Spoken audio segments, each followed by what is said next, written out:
Please stand by.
Good evening, everyone, and welcome to the Monte Zone.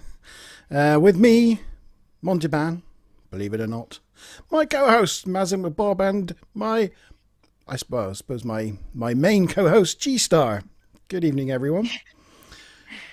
I'm not really the co-host, I'm just a guest star. Yeah, I thought I was doing the TNG review then for a moment. I know. I get confusing. It's Friday, it's not Wednesday, you just said it. Yeah, it is. Like, oh dear. It's definitely not Wednesday. It is Friday. It's the end of the week. And it's the Monte Zone. It is the Monte Zone. And the reason why I'm a bit all kerfuddled is because I've turned into a panda. It's a very, very strange looking panda. He's so cute. It's a little red panda. They are adorbs. Yeah. People think I'm Rocket Raccoon. It's because of like your goggles and stuff, and Yeah. I can see it. I have been, accused of being him in the street, and I've been made to sign autographs and have my picture taken and that sort of thing. But no, I'm not he. oops. But in the interest of tonight's topic, of all things technology and AI, I decided to download my subconsciousness into a red panda. It's the way forward. Yeah. It's technology of the future. It's the future. Yeah. So, you never know. During this evening, I might change back. But yeah. So, hello everyone in chat. Who's in chat so far? Hi, Smiler, my wrench. Hi, Becky and D-Bot. Dan. Dan, good evening, Dan. I hope you are well this evening. And yes, it is Friday. The weekend's here. Karen's here as well. Karen, good evening, Karen. Fresh off of Wednesday's TNG review, which she did a fantastic job, by the way, Karen. Well done. And Thursday's live Fortnite stream. Yeah, she's been with us all week. A week ago. Yeah. One thing I do find with this is sometimes that the face recognition thing can't handle my beard, so it makes my mouth do weird things. But anyway. Eventually you'll learn all the different nuances of how to make yourself look like a cute red panda. Yeah. It's the ears I like. They like the way they twitch back and forth. They're so cute. Make them twitch. There you go. All right. Well, this evening we are talking about AI technologies, rise of the machines, and those type of topics. I think it might be a bit more of a sort of free form chat this evening. Yeah, and we'll just dive into it. We've got several topics to go through, and we'll be talking to you guys in chat, and yeah, see how it goes. Let's do that. Yeah. So, what's up first, G? I don't know. We didn't really discuss the layout beforehand, did we? May I just say More how scheduled. awesome your setup's looking there to this evening? Thank you very much. That's why I was gutted to miss the TNG review on Wednesday, because, but it's fine. It's just had a few little tweaks, a lot more lights gone in, and I'm coming off a cam. My camera's coming off my iPhone 12. So it's pretty good. Yeah, I might start doing that because it is a much better camera. Yeah. So, I'm pretty pleased. With the technology. All, appropriate for this evening. Anyway, let me try and find... so what did we have down? I can't remember what was the running order. I think you were looking at sort of we were going to predictions. look into predictions into the past, but I think you were doing that section. No, that was you. No, you asked to do it. No, I asked to do AI. Oh, well, I haven't prepared any of that. Well, let's forget that section. You said you were going to talk about tomorrow's world or something. Yeah, no, but in your message, I'm pretty sure you said that unless it was a typo, but yeah, that I wasn't You covering said it. you'd look for some images for section 1. Maz is happy with section 2 and 3, and we can all Oh yeah, contribute. I was And just then if gonna. Gary could cover section 4. Oh, oh well, I didn't get any images, so Never okay. mind. But we were going to talk a little bit about. I don't know if any of you guys out there remember Tomorrow's World. I It do. was, I am that yeah. old. I It was, actually do have a set of future predictions. well, Some of them are really ancient, though, so it's quite interesting. But some of them are like scary, scary accurate. Let me just go through my copious pages of notes. Over prepare much? Have you wrote a book for tonight? Yeah, kind of. Well, it's like 30 pages of research. wow, that's quite a lot. We only have 2 I always hours. over prepare if I'm not quite sure, you know. Yeah, I'm sensing that Smiler doesn't know what Tomorrow's World was because she said she's googling it now. Oh, I've just clicked on the link in the chat. Look, and ruined chat. Ah, oh no. Oh, there we go. Oh my god. So yeah, Tomorrow's World used to be pretty good at doing predictions of it. And I was browsing something on YouTube the other day where it was sort of doing a bit of a flashback video, one of the ones that they did about what the future house would look like. And you know, I have to be honest with you, it was pretty bang on. And that was the video that I was hoping that we could have shared and had a bit of a giggle at. But yeah. Yeah. Just looking at that link that Smile has shared, they predicted home computers in 1967.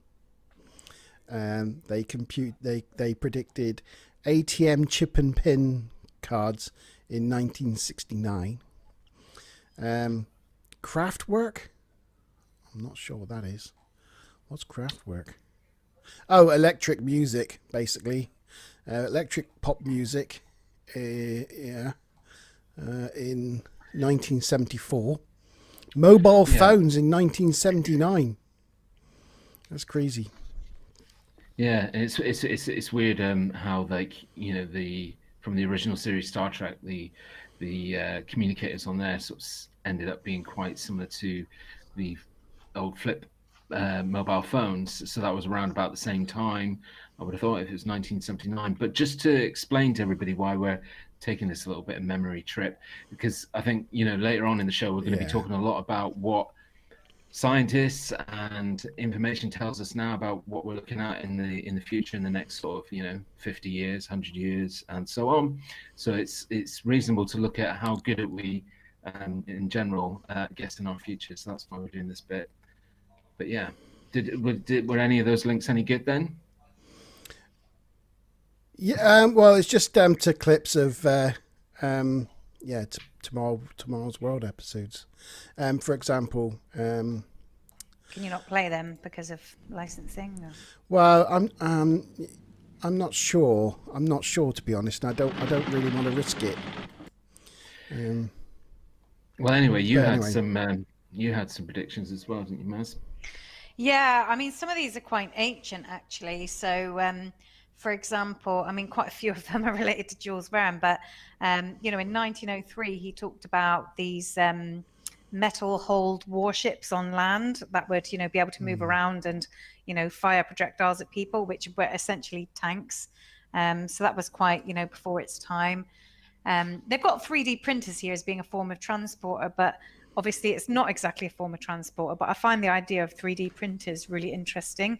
What it doesn't do is it doesn't destroy the originating object. But still, you know, in talking, you know, I work in data effectively, and at conferences before we've talked about how 3D printers could revolutionize certain aspects of economy. So for example, with car parts. So imagine if you didn't have to import a car part from Japan. Imagine if, you know, they just feed in the specs of this car part and it just gets 3D printed in front of you. So it's like instantaneous, this item can go from one point to another, or you don't even need it in the first place. All you need is the specs, and you can suddenly have that that car part ready to go, which I find quite interesting. Another one was light propelled spacecraft. Again, Jules Verne from 1865 predicted that there would be sort of solar sails used for ships in outer space. I mean, that's crazy. I just find that bonkers. And when was that from? That was from 1865. It says from the Earth to the Moon. Crazy. Wow. Jules Wow. Verne's. I mean, talk about, a person whose thinking was way beyond his time. Even then, there was an AT&T in 1964. It was part of the World's Fair thing, but they had this thing called a telephot. And it was like a little screen thing that looked like a photograph, but the idea was that you would be able to see somebody's face and speak directly to them in real time. It's things like that, they're just people coming up with.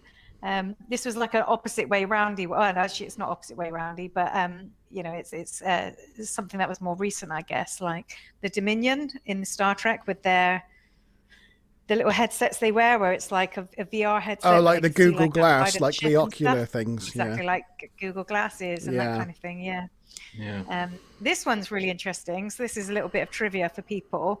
So apparently, children growing up in the 1900s would have been familiar with the Tom Swift series of books, and apparently, in that the main character Tom Swift used a stun gun. So when NASA physicist Jack Clover invented the taser, do you know what the taser stands for? Tom A. Swift's electric rifle, because it was based on the concept of those stories from the 1900s. That's like really cool. What other ones have we got? Things like mechanical hands from another 1940s science fiction writer, Robert Heinlein. Which now we have mechanical hands doing all sorts of things in manufacturing and auto kind of parts, things like that. There's just so many. I've got like 40 of them. Just trying to pick the better ones, really. Wearable tech. I'm not a builder bear, Chris. Is that what he's put in chat? You do look a bit like a builder bear. But wearable tech, apparently, in the Jetsons cartoon, one of them had a little watch with a full color screen that he could watch the Flintstones on. Oh yeah, sorry. Oh yeah. Yeah. Robot exoskeletons, those now exist. And it had like smartphones, smart homes predicted by Disney back in the 90s. But I was thinking, what about jetpacks as well? That didn't feature anywhere, but we actually have like guys that can fly across the channel and stuff now. But that didn't factor anywhere in this top 40. I feel like this list might have been written a couple of years ago. Where's my flying car? That's what I want to know. It's gone. That's 2015. true, to be fair, we are focusing on those predictions that did come spookily true, but there are quite a few that didn't. So yes. That's good as well, because I don't know when Judgment Days was, but I'm pretty sure it was 2019. So kind of glad that didn't happen. Yeah, and then you had the 2012. What was that? The Mayan. Yeah. Yeah, that didn't come true. Then you had the Millennium Bug. That didn't happen. Well, it did happen, but I mean, we got around it. Not in the way that people thought it was going to happen. Yeah. It's a lot of money spent on a non-event. Yeah. But I would say overall, we've been pretty good as a species at predicting our own future. Certainly within the span of, say, to be safe, say 100 years, which I think, if we all agree on that, would make good precedents for the rest of the stuff that we're going to talk about this evening, which is basically most of it predictions, and some of it's happening right now. Yeah. Oh, good evening, Marla. Welcome along. Oh. Hi, Marla. Hi, Marla. So, yes. I wonder if, and if we are that good at predicting, then I'm kind of concerned because a lot of our sci-fi and all that sort of thing at the moment is all pretty bleak. So, like, Pretty much. yeah. Yeah, that's what my research kicked up, or at least that's what I've taken from it. Yeah, and if Dan, you're in chat, if there's anything you want us to talk about or want to bring, then please let us know. I had to look for it electronically, but there's one more that I found really quite funny. So this was it was number 11 on the top 40. It was a sci-fi novel, Stand on Zanzibar by John Brunner, contains some amazing parallels to the 21st century. In the novel's version of 2010, America had Obumi as a president. The country is plagued by random acts of violence, such as school shootings and terrorist attacks. Yeah, that happened. Cars are now powered by rechargeable electric fuel cells. Yeah, People are that's skipping marriage in favor of short-term hookups. Yeah. And Detroit is a wasteland that has nonetheless developed electronic music. yeah, that's all pretty. That's all. If anybody's watching from Detroit, Sorry, apologize. Detroit. But yeah, No. sorry. Don't mean it. No. That did crack Sure, me it's a up. lovely How could place. they get so close to the president's name? That's just hilarious. Yeah, right. definitely. That's crazy. Obumi. I think Smiler was telling us in chat that in 1989, Tomorrow's World did a 2020 episode prediction. So if we can find that after the show, we'll put some in the links. description.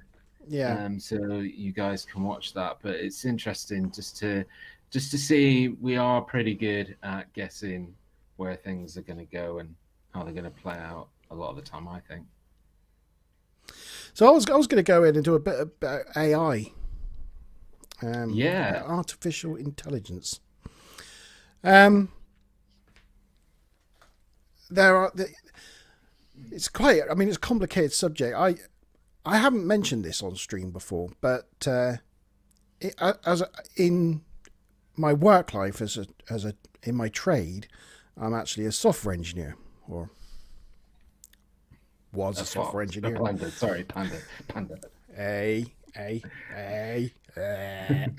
software engineer. What? He's a panda engineer. Sorry. Yeah. Yeah, and I did a computer science degree, and one of those modules I did was artificial intelligence. And one of the parts of my degree was on artificial intelligence, and I was rubbish at it, and I found it quite boring really at the time. But then that was the 1990s, so things have moved on since it would then. have definitely probably felt a lot more science fiction-y back then, I think. Yeah, it was just about making robots play football and stuff like that, and it was just endless decision trees, and it was just really dull. I found it, but How to navigate a maze. And, that. Your sensor says you're at a dead end, so turn 360 and go back the other way. It's like, oh, great. Sorry to go a bit off subject. I forgot to mention at the beginning of the show, guys in chat. If you managed to check out the titles at the beginning of the stream, let us know what you thought of the updated the music and the video that led us into the Monte Zone scene. Let us know what you think. Now, the video I did put together in like about an hour this afternoon, so it's very rough. So yeah, it's probably not a finished article yet, but if anybody did check it out, please let us know what you thought, whether we're heading in the right direction with that, or whether you just preferred the picture. Let us know. That would be great. Has Dan said anything? No, yeah. Right, okay. No.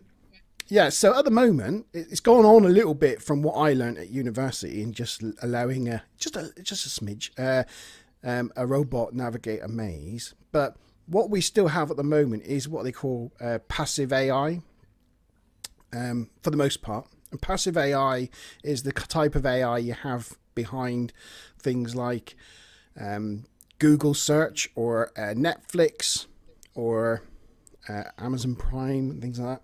It's the things that run in the background that learn your behaviors and what you like and what you don't like, and then can customize itself, do things. It predicts what you might want. So, for example, when I go into Netflix, my Netflix, when I go into it, looks very much different to when Smiler Rainbow goes into it. When Smiler Rainbow goes into it, it looks all colourful and it's full of comedies and rom-coms and colourful things. So say transvestites, Flowers. yeah. And when I go into Netflix, it's full of anime and robots and Sci-fi and sci-fi. documentaries. Yeah, they look very different, you know, because Netflix learns what you like, you know, what in it It's brings to your attention things you might like. my Amazon account looks like some sort of Alien Central. Like every time I log on, it's unacknowledged, acknowledged, revealed. Aliens are among us. Yeah. So yeah, that's At what points do analytics become AI though? well, yeah. I mean, it is sort of like that. It's using analytics to make decisions, and it's that. And learn. It's that they call it machine learning, but it's the combination of the two things. And then you have active AI, which is taking that passive AI a step further, and rather than it just for that system working in the background, it's something that's actively listening and waiting and doing things for you. So like your Siris and your Alexas and your Google Assistants. I have to whisper it because she listens. I know. Sometimes she whispers back at you. Have you ever done the whisper one? No. It's quite. Yeah. Seriously, if you whisper to Alexa, she'll whisper back. You might not be close enough. No. Yeah. I got the Try it doors later. closed. I swear she whispers back at you. Right. Spooky. I don't think she's listening to me at the moment. Yes, so that's like active AI, and it's more connected. It's on all the time, listening all the time, and it connects things together. So if you're a millionaire, not like me, you could have systems whereby your house knows you're on your way home and might then think about, what temperature is the house? Is it too hot? Is it too cold? Do I need to turn the thermostat on and put the heating on, or the air conditioning? Or it's Tuesday, he likes a cup of coffee, I'll put on the coffee percolator. You know, all those sorts of things, and that's active AI. And then leading on from that, you got strong AI, which is the theoretical advancement of AI becoming a self-aware thing. This is Maria's looking through her notes. She's got things. Yeah, me too. Yeah, and that's the taking it to the next level of having a program that tells you what it wants, not what it can do for you, you know? Yeah. Well, there's also another aspect. I'm going to discuss it a little bit later on, but there's another aspect of that whole, with the whole Facebook thing and the way that it does things to you. That there's actually some element to where it activates a part of the brain, which is almost similar to what a drug can do. Some of them have got so skilled at that, but I've got a bit of an article to read out later on, just where some of the big ones are admitting to the fact that they've done that on things like platforms like Facebook and stuff like that. But we'll come to that later. Like endorphins. Yeah, it's a thing that keeps you kind of addicted to your device and looking at it. So, but as I said, it's jumping ahead. It has more relevance to what I'm talking about later. Right. But on some of the stuff around like the smart house thing, your examples were great. And just from an article that one of my colleagues recently wrote about, digital dust and what kind of footprint we're leaving behind ourselves these days.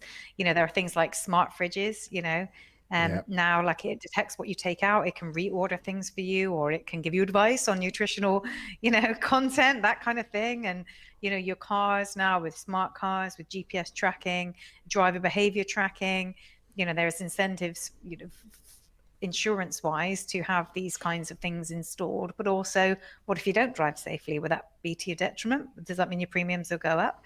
So these things are often seen as ways of benefiting your life, but at some point, that data could also be used against you. You don't always know as a consumer what that's going to be used for. And I know this is kind of not quite AI, but as well as AI, with these devices and things, is you've got the Internet of Things and you've got the Internet of Behaviors.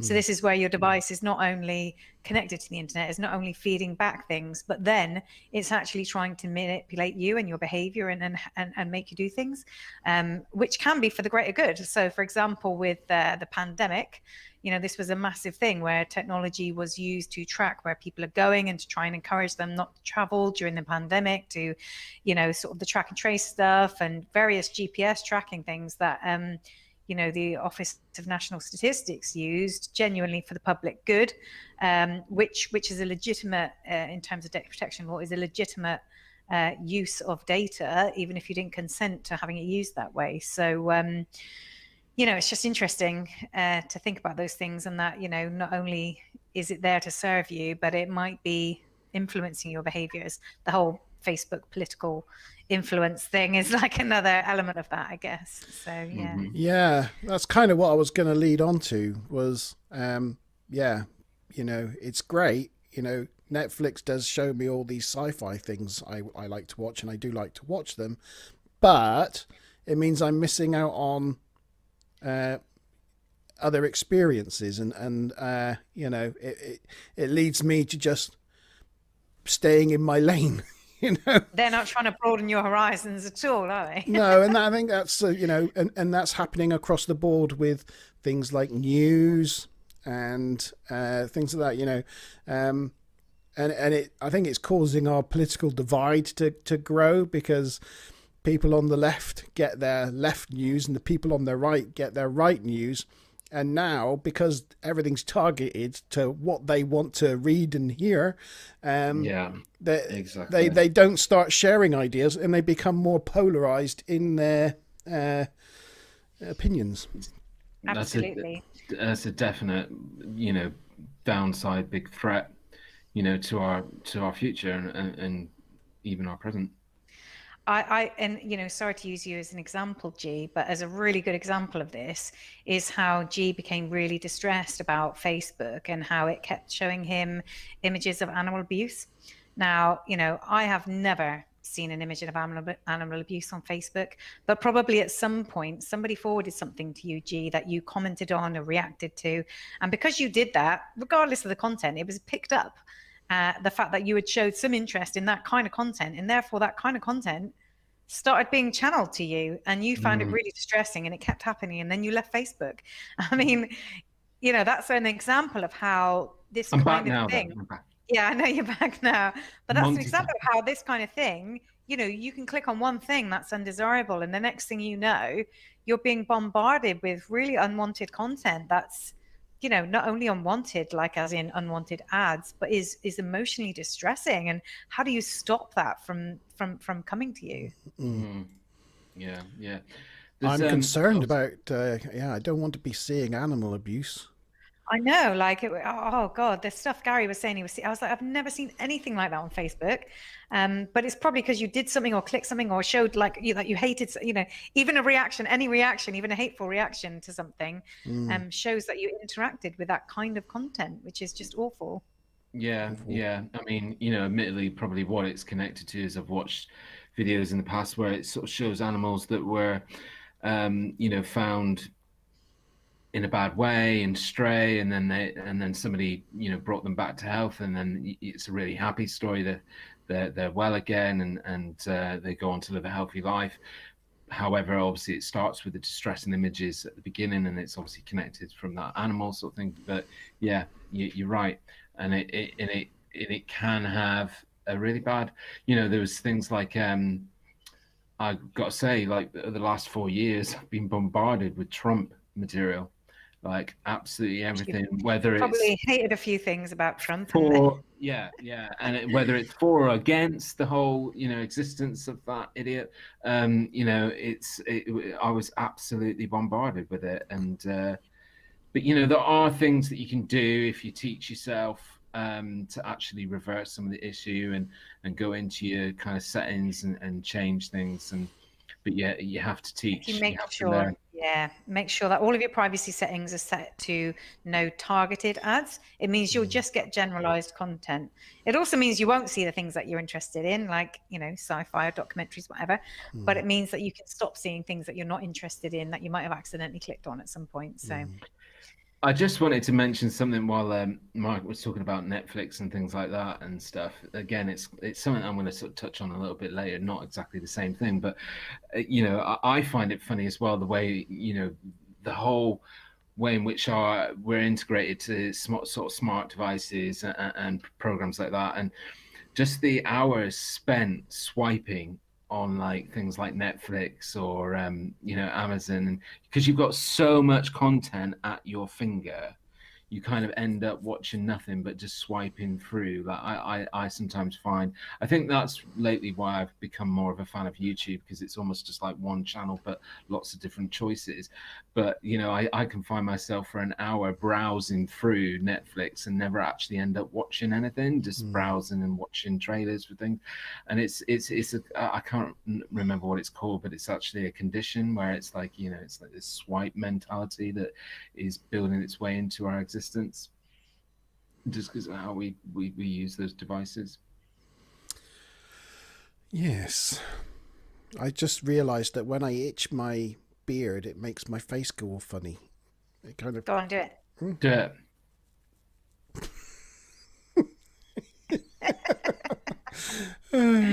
It's the little things in life. Well, you see, this is the good things of AI, isn't it?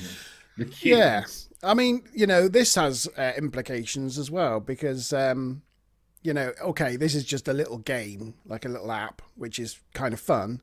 But now with deep fakes and things, with machine learning and that, they can literally create anybody doing anything. And yeah. Have you been reading some of the comments? I was going to get around to Karen's talking about car policies. I think Smiler Rainbows is the best. She says a colleague has messaged that you were a lie in the software library nursing a hangover kind of engineer. Oh, that. As in software engineer. That's Gordon Price. That's Gordon's. That's hilarious. Oh, it's Mr. Price watching. Hi, Gordon. I haven't seen you in like 20 years. Yeah, that's. Hope you're well. Yeah. Yeah. I might have, when I was a teenager, fallen asleep with a hangover in the software library. I remember you did it in the loo a couple times. I remember that too. But I was, yeah, there was one or two occasions where I was a bit of a mess. And that's why AI. It all worked out. Yeah. Oh dear, I hang my head in shame. Oh God. Oh. And Karen was saying about cases of data being used to cancel car policies, so, and then you've got to declare this to insurance. That's a really good point. And I know like some people that do these GPS that. What's things. That about? This was, I was saying about how GPS tracking can be used on your cars. The incentive is that it will lower your premiums, right? Because they can see that you're a safe driver. But then I said, but what if that's used against you? What if you don't drive safely? Will it increase your premiums? Are they clear about the fact that there could be negative consequences?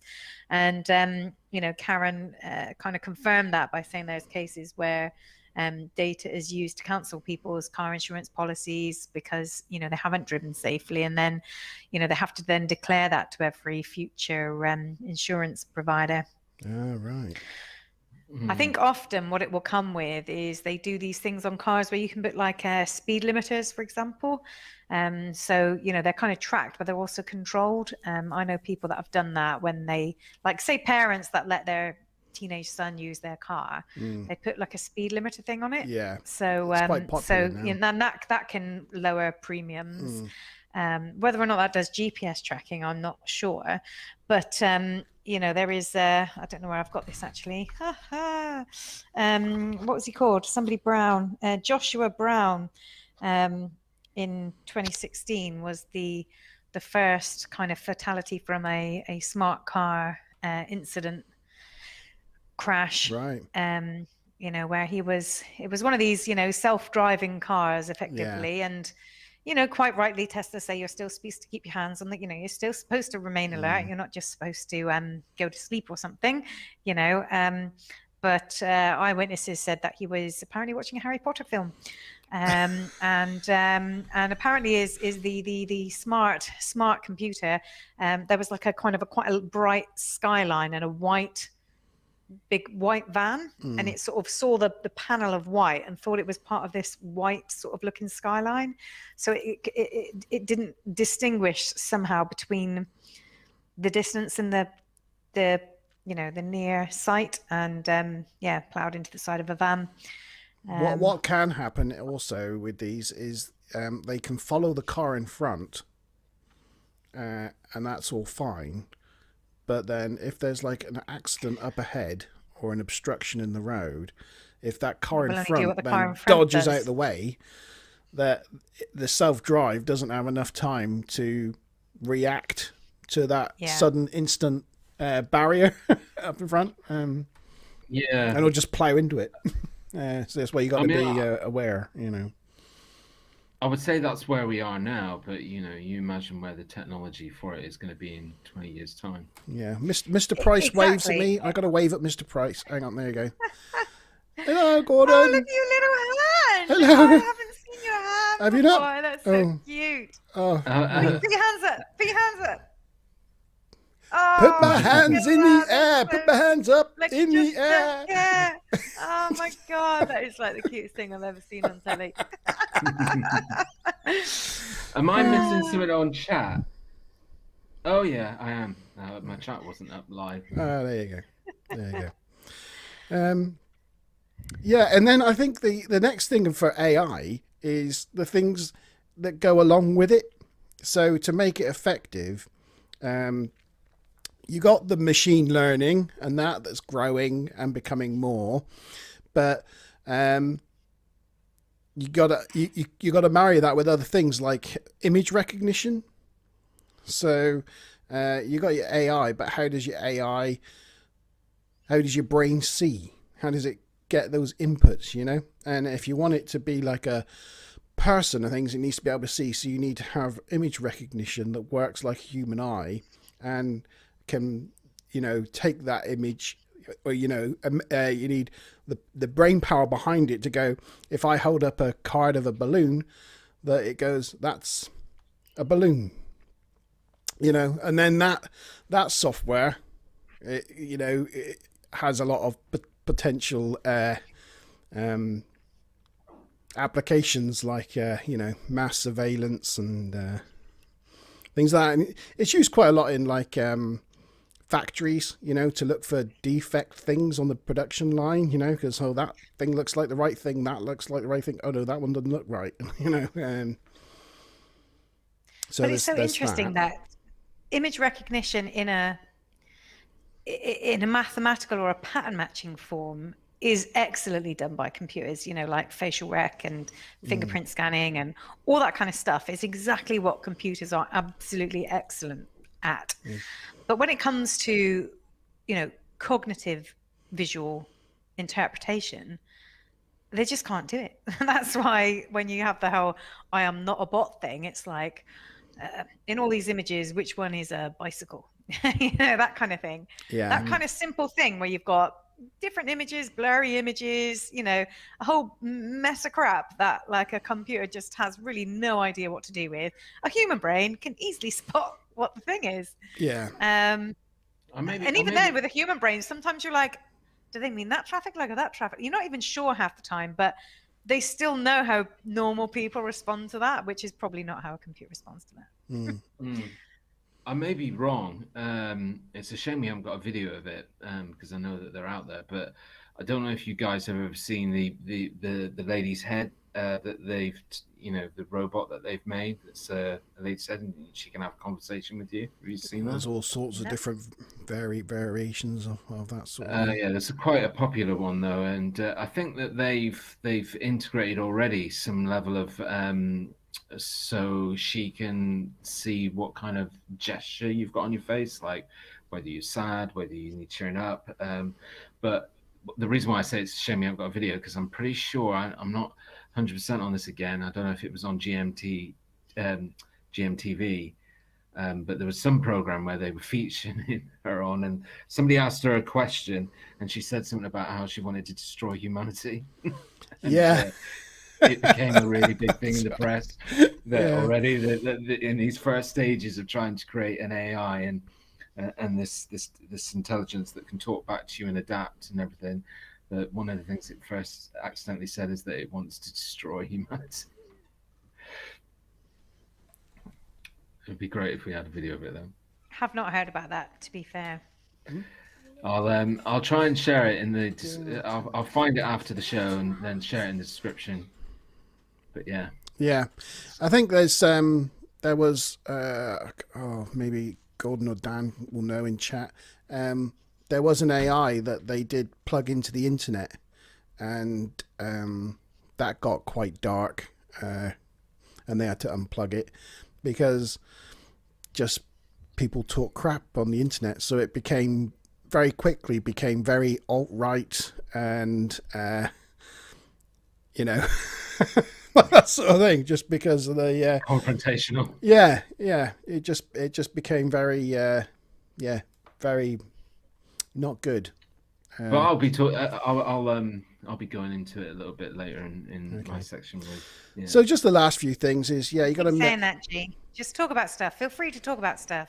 I've got to take my subconsciousness out of the Panda in a sec, because I'm using the Steam account for it, and my son wants to go on his VR games. He's just come in and gone, when are you going to finish with that Panda? Does that mean your signal's also going to suffer? Yeah, probably. Yeah. Oh gosh. Yeah.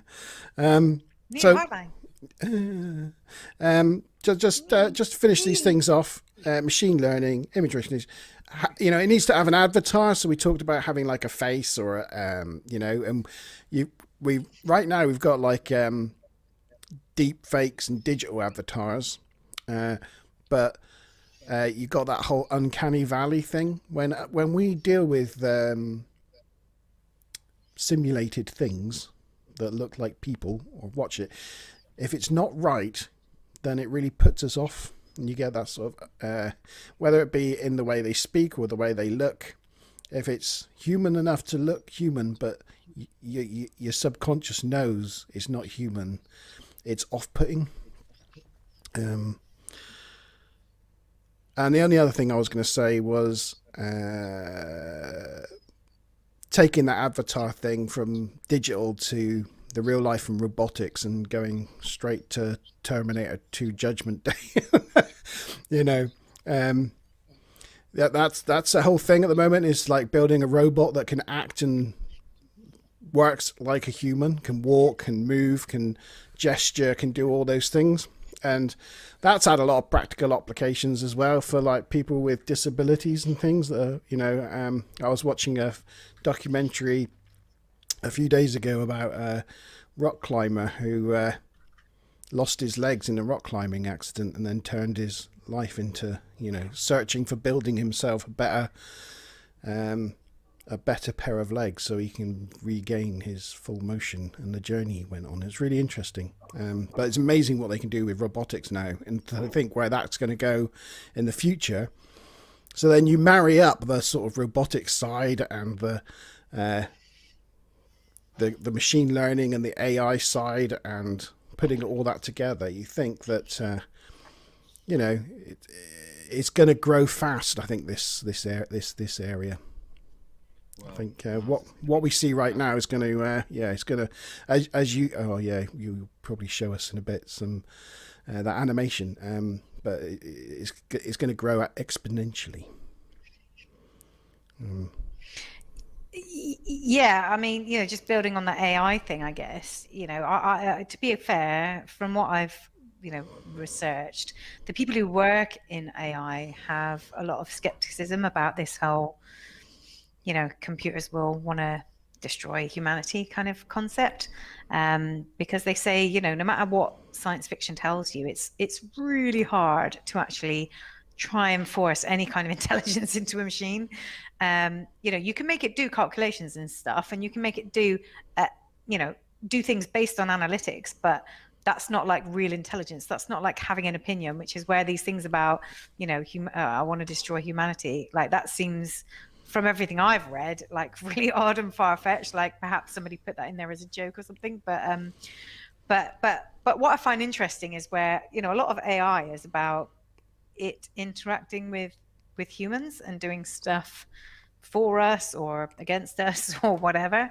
But you probably heard about the thing where Facebook invented these chatbot thingies which were supposed to do negotiations. Yeah. I don't know if either of you have heard about that. So they had these like negotiation chatbot things, and then they set them against each other to see how they would negotiate with each other.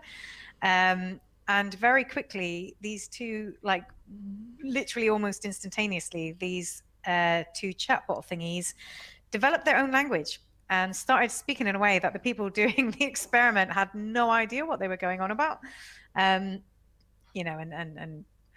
whatever the newspapers say, they were switched off, or everybody panicked and switched them off, which I doubt is what really happened. It was just a case of that was kind of a failed experiment. Nobody could actually monitor what was going on, so they just reset the experiment or gave it new parameters. The thing was, the parameters that it was given was not that it had to necessarily stick to human language, but it's really interesting, I think, what these computers did.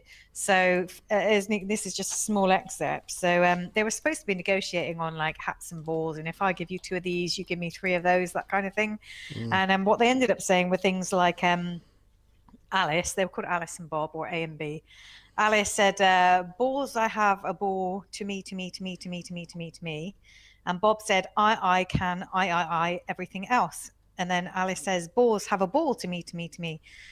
And what they did was, instead of kind of using, numerics or, I want this, I really want this, any kind of English words that denote a value or an importance, they started repeating the terms, in a way of using repetition, as a way of indicating numerics or importance. And I just find that really interesting, that the fact that they, they're not clever enough to do a lot of things, but they could develop their own language instantaneously is quite odd. A lot of skeptics say all they were doing was negotiating over a ball. They weren't trying to take over the world. So, don't panic anyone.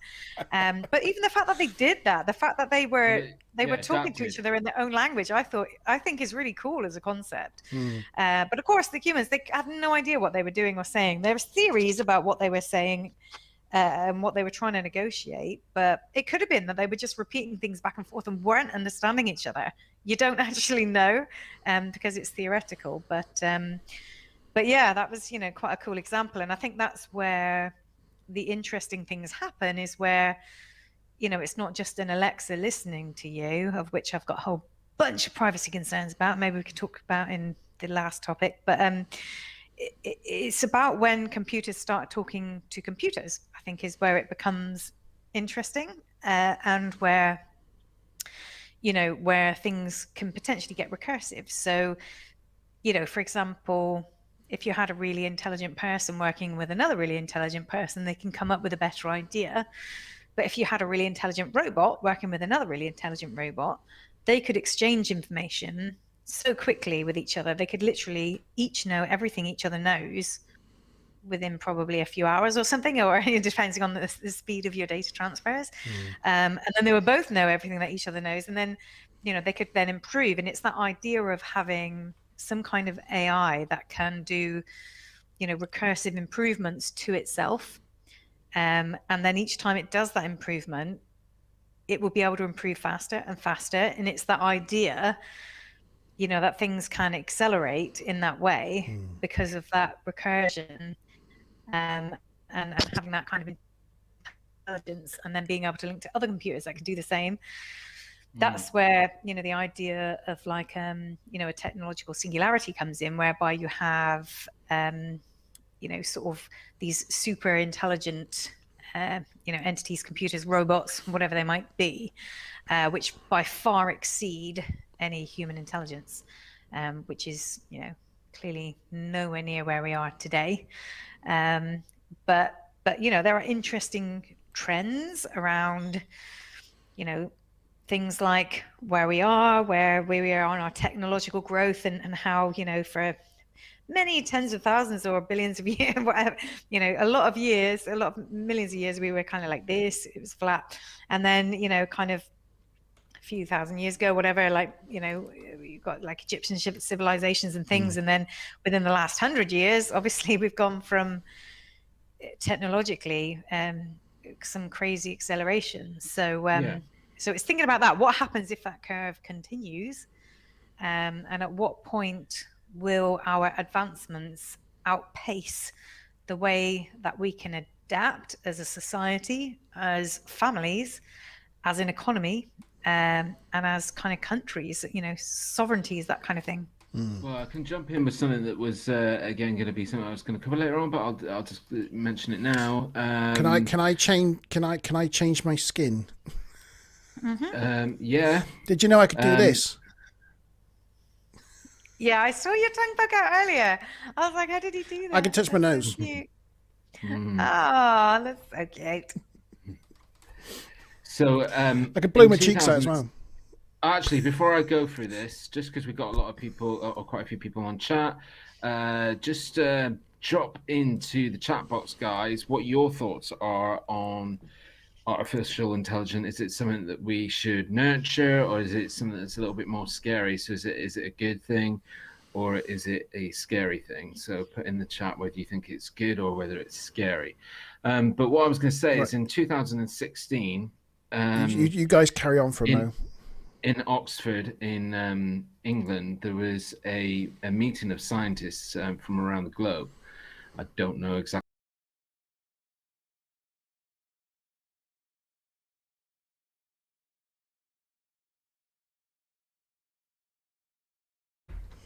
Okay. It's still playing on my YouTube. Right, well, we should be back again now. Hopefully. If that's... I mean, I can't check, really, because I'm now running off my mobile phone. But hopefully that's working. According to my YouTube, you've never gone. Hey? So what are we talking about, guys? Hiya, Chris. You all right? Hello? Right, computers, what do you want to know? Computers, come on, talk to me. It's still going on YouTube. Well, I know. I've just restarted it. Yeah, funny at the moment. Come on, computers. It should Come be. on. Right, let's go, computers. Chris, I press Control Alt Delete. Chris, just let me talk. Well, you want computers? This is what you get. This is what. Say hello to D. Do me a favour. Say hello, D. No. Live. Mark, it's live. I know it's live. On right now. I'm on YouTube. It's not live. I told you it's live. You're buffering screens off. I did say I'd restarted it. All right. It did go, but it'll be. Eh? Oh yeah. I'm gonna have to bear with me. I'm gonna have to do some admin to make chat come back. Chris wasn't letting me get a word in edgeways. Sorry about that. When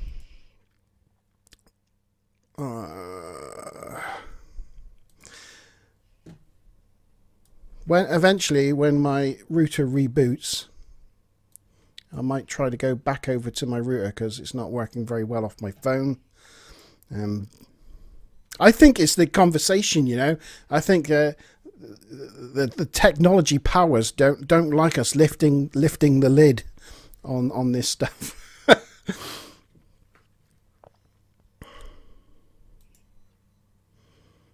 Can you hear me?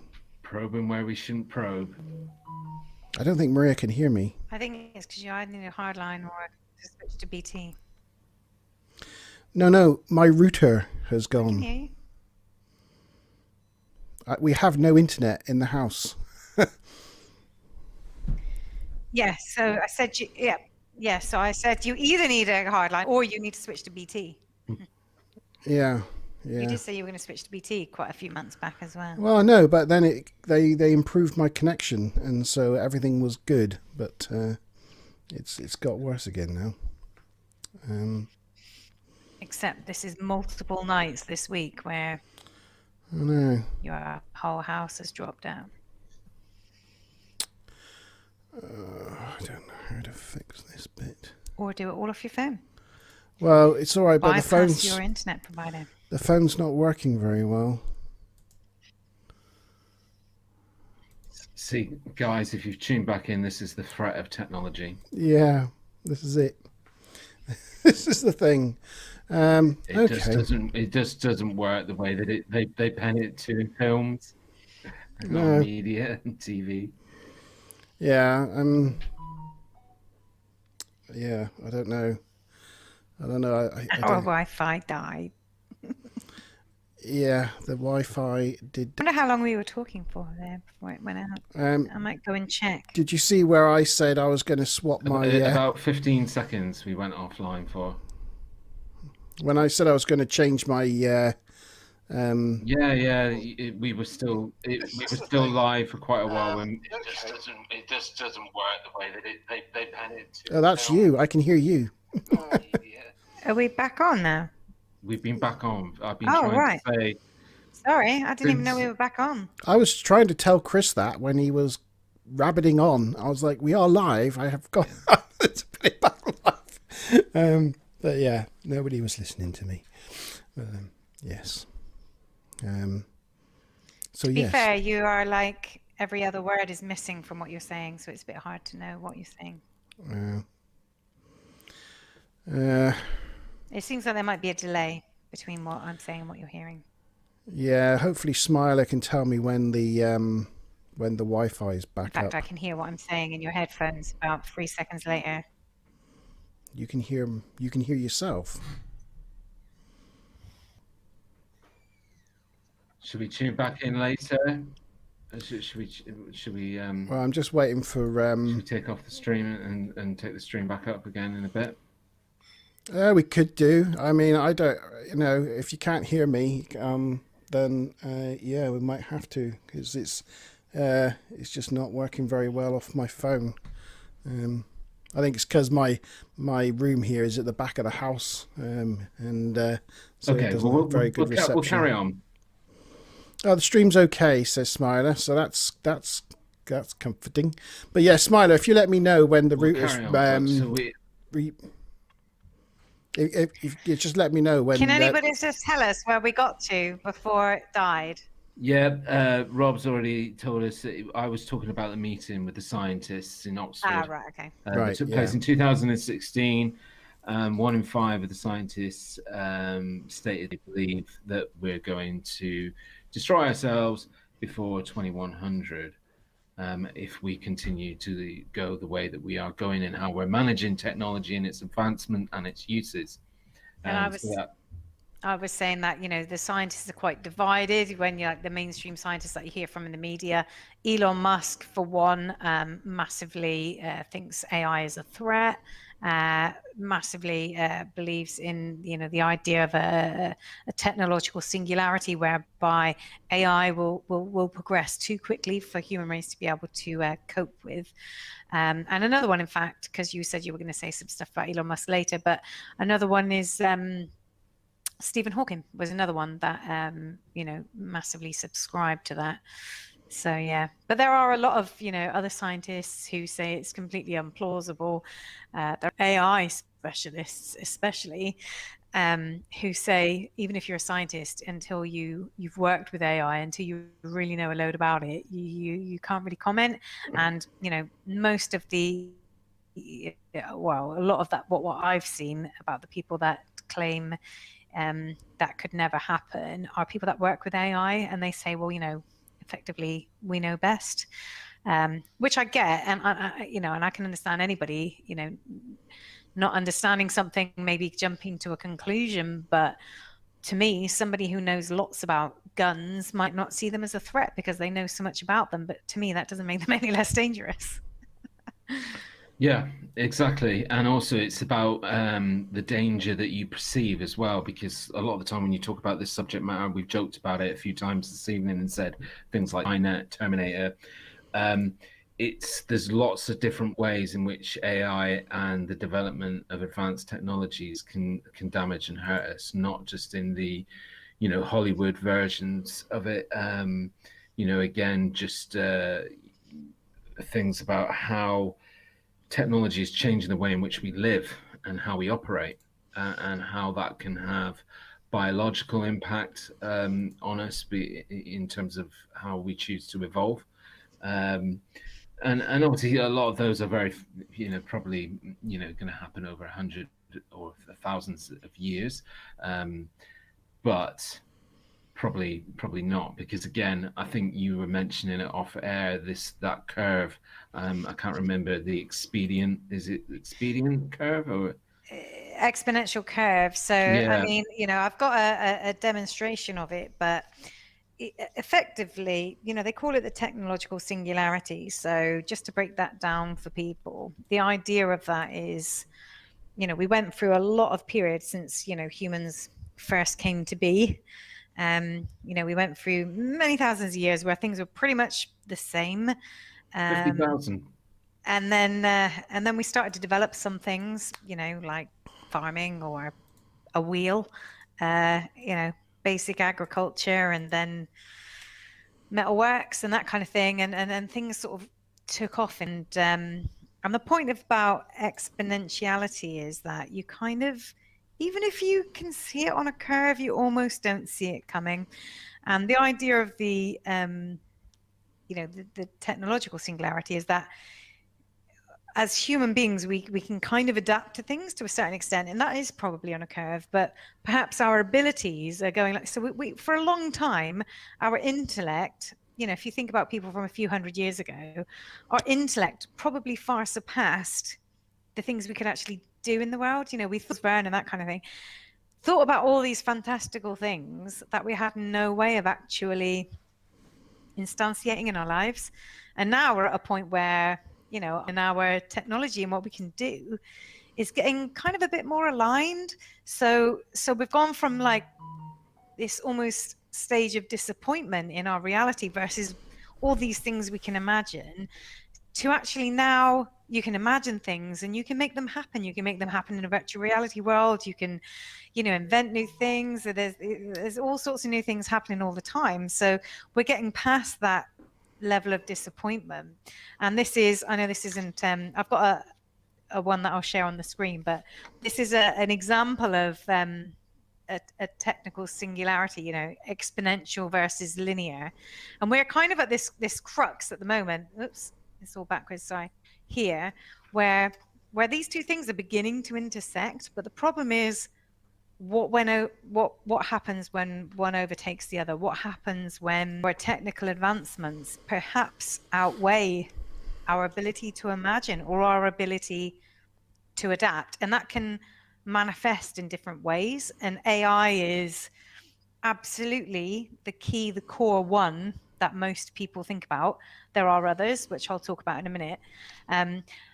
But the thing about exponential growth is you kind of don't see it coming. You can kind of see it coming, but that point where it's going to suddenly intersect, like by the time it's intersected with you, it's basically way too late, because it will then accelerate past you so quickly that you almost can't see it. And I don't know if this will even work, actually. Let me see. So this is an example of, from a point of view of time and something growing exponentially, how quickly things can go from, from small to big.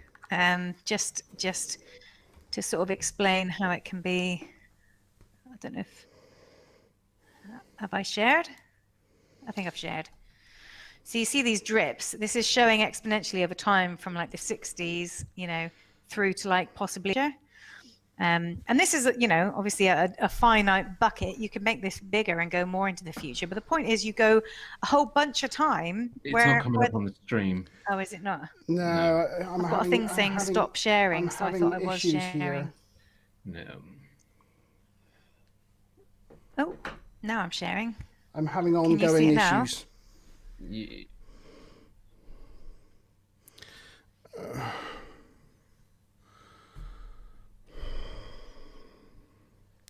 It won't. Okay. It's not coming through. Okay. Yeah. Anyway, carry Well, on on. mine it says I was. No, you were sharing. It was just downloading. It was just downloading on my side. Right. I mean, I could send you the link if you think that would be any easier, or I could reshare if it's just longer. Yeah, just reshare and just carry on. It'll come up. Okay, I can do that. That's not a problem.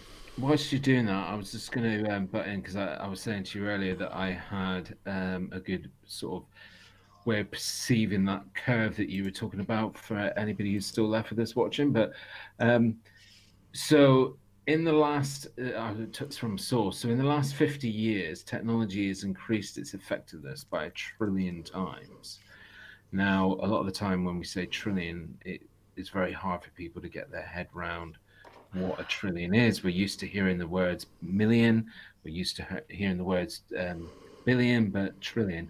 So just to give you an idea of what trillion is, if you were to take a dollar bill, which is roughly about 2 millimeters in thickness, and you were to lay another dollar bill on top of it, you would have enough dollar bills to take you from planet Earth to the International Space Station and back down to Earth 125 times if those dollar bills were all piled on top of each other. So that gives you a bit of a conception of what a trillion is.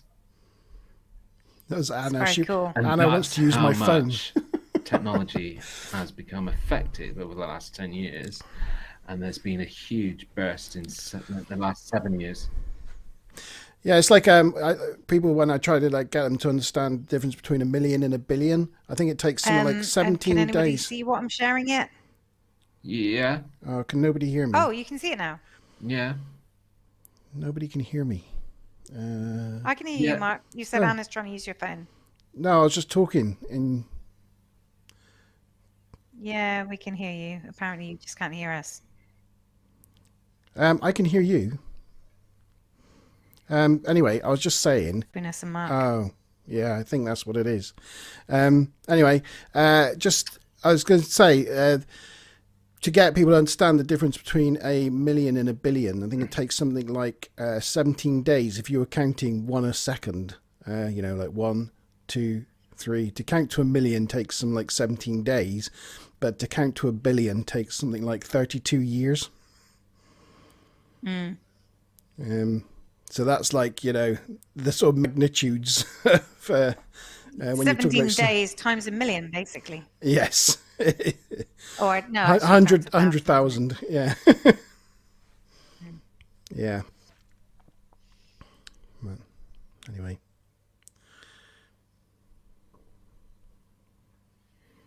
G, you were saying. Can you see my screen? Can you see what I shared? Or Yeah, not? yeah. I can see a screen. It says each generation builds on the growth of the preceding generation. Yeah, but can you not see the graphic above it? Yeah. No. Oh, right. Okay. I can. The stream can. Oh, right. Well, they could. Okay. Well, Until you just switched at it least off. somebody could. Yeah. Well, I just wanted to.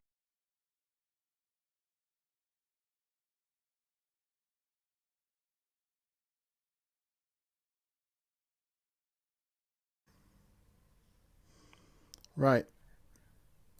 Anyone know where we got to? There we go. Sorry, I've been trying to sort things out. And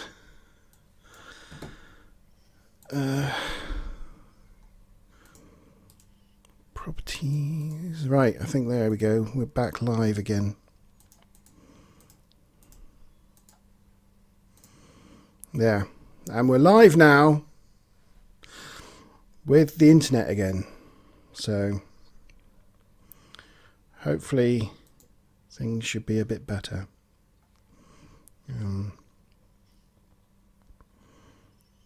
Hiya, D. You're back. We're back. If Smiler, are you there?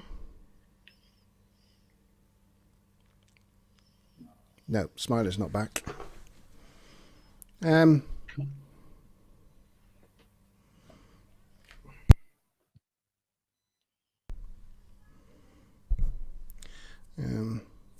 you go. Oh, hello. Could you just make sure the children don't go back on the network? You can give them my phone if they need it. Yeah. Right. All back. Right, where were we? I don't know. I don't know where it left off. Well, we just gone through. We had your the reservoir filling up. Oh yes. Well, what I was started to talk about, the idea that the fact that the technological singularity is about the fact that the advancement of technology outpaces how we can adapt to it as a society, as a human race. And most theories stem around the fact that we'll get these super intelligent computers that recursively get more and more intelligent to a point where we just don't know what will happen. It could lead to unimaginable prosperity, or it could be that it would cause some kind of catastrophic collapse of society as we know it. The point is, anything that's exponential is effectively, even if you think about marketing or economics or anything that goes exponentially is disruptive. And we cannot predict what that disruption will be because of its crazy amount of acceleration. I mean, it would be literally out of control. That's kind of the definition for it. So, but there's some people that argue that can only happen with AI. There are other people who think a technological singularity could happen through other means, and I think that they're worth exploring. So one would be that we can somehow, whether it's through, genetics or, kind of nanotech or whatever, access all of the portions of the human brain, bearing in mind that, we only really use a small portion of it. What would that mean? Would we all become super intelligent? Would it mean that, some people theorize that there are elements of kind of ESP and telekinesis and, all sorts of other things that might be locked up in our brain. So who knows what that might lead to? That could be really game changing in terms of humanity.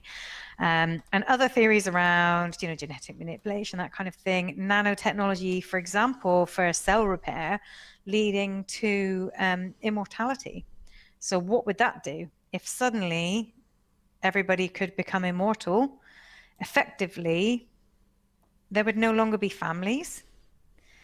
The world, could we still reproduce? It would probably all of a sudden become massively overpopulated. And even if it didn't, then the whole nature of our society, our familial structures, our genetic lines, the history and the way that we go through life would radically change just by, nanotech. In my research that I was doing, that point that you were just raising there about immortality was coming up quite a lot, and mostly within the area of nanotechnology, as you just mentioned. But it's interesting that it's I can't remember what the point was that I was going to say. What were you talking about before that? About unlocking the brain's potential. Scrolling back through his iPhone.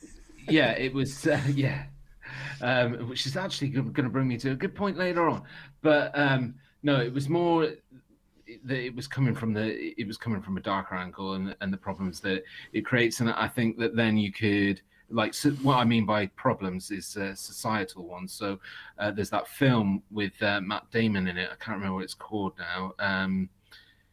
It's the one after District 9. Where there's the Inception? Celium? no Celium? Asylum. That's it. Elysium. Elysium. Yeah, I know something like that. Yeah, very much where the higher end of society have access to all the technology that can instantly heal you, keep you alive indefinitely, whereas the lower class people don't have access to that. And that's how population control would be managed, that it would, even though it could be readily available to everybody, it would only be available to the elite. And another really good That's why I was analogy gonna of get that in onto that. sci-fi is it called In Time with what's his face? Was a singer. Justin Timberlake. Yeah, that's the one. Yeah. Whereby, again, everybody is effectively immortal. You mature to the age of 21, you never get any older, but only the rich get to have, life, because life is time now. And actually, you might have 1 billion years on your clock, so you can live forever. For the poor, they might have to live day to day, and every time they want a coffee, they have to give 20 minutes of their life to buy a coffee. So time becomes a currency. So yeah. But that would be a cruel thing to instigate that, though. If everybody could live forever, would they really instigate something where they say, oh yeah, but we're not going to let you all live forever, we're going to instigate this horrible system whereby you have to barter for your time and then die?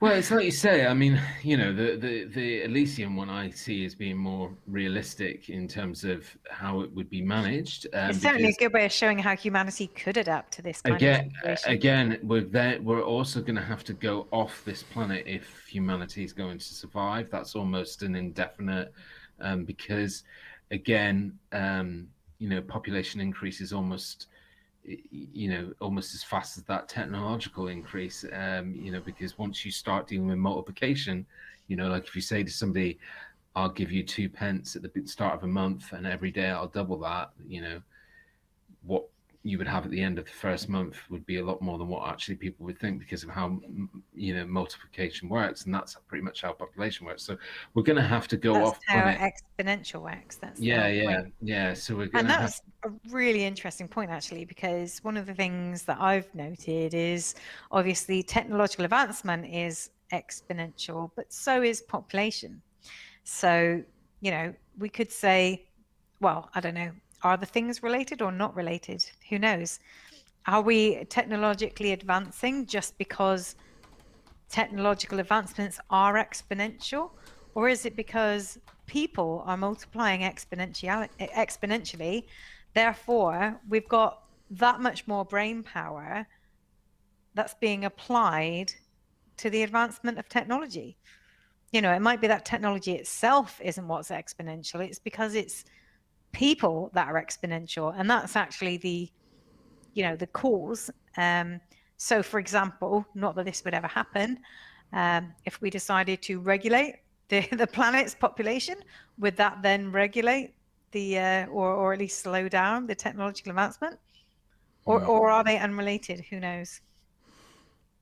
There's also that sci-fi that's on Netflix. I've forgotten what it's called, where people are effectively immortal because or something where they have the different skins. Their skins are carbon. Altered carbon. Smiley Rainbow said it literally at the beginning of our podcast. Oh, did she?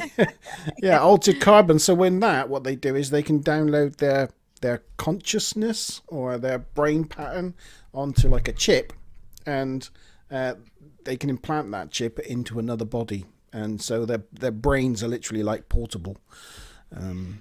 And that's effectively where most sci-fi, if anybody reads, kind of either light or hardcore sci-fi, that's where the direction that a lot of it goes, is not that humankind get wiped out, but that the nature of our existence changes, that we can download ourselves into machines, and then you have to take backups of yourself, but you can effectively look how you want, do what you want, you can exist in virtual reality, you can transport here and there. It's the familial structures, all that kind of stuff is non-existent, but we still exist, but in a very, very different way.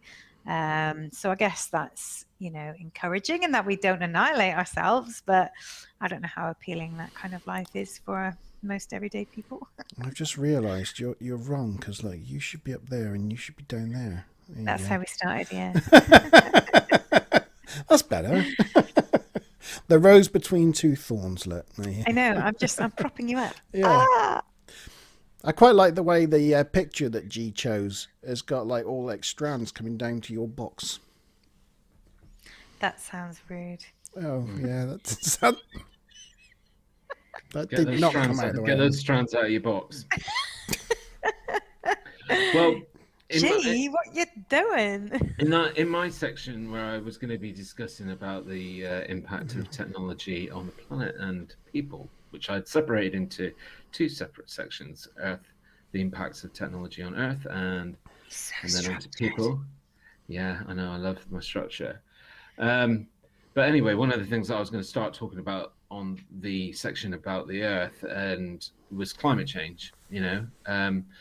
And the reason why I'm butting in on it now is because one of the I can get into it later whether you believe in climate change or don't believe in climate change. I've prepared myself with all the major facts that prove that climate change is happening, but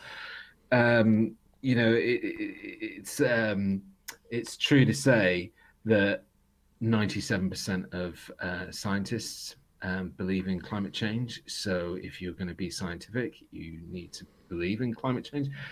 But the fact of the matter is that in the last 7 years, the amount of damage that's been done to our climate, and this is sort of tying in with where you're talking about the exponential, it has been catastrophic. Like it's been almost 3 times that of the damage that was done between the 20 years before that. And that again is about a lot, I think personally connected to a lot of what you were just talking about, where it's the population growth, it's the spurt in technology. At the moment, from a natural resources point of view, I don't know if you've heard of, I can't remember what it's called now. Earth Overshoot Day. Have you ever heard of Earth Overshoot Day? Yeah. Yeah. So Earth Really? No, what's that? So the first time it was catalogued was on the 1st of August in 2018, I believe, or 2017 maybe. Right.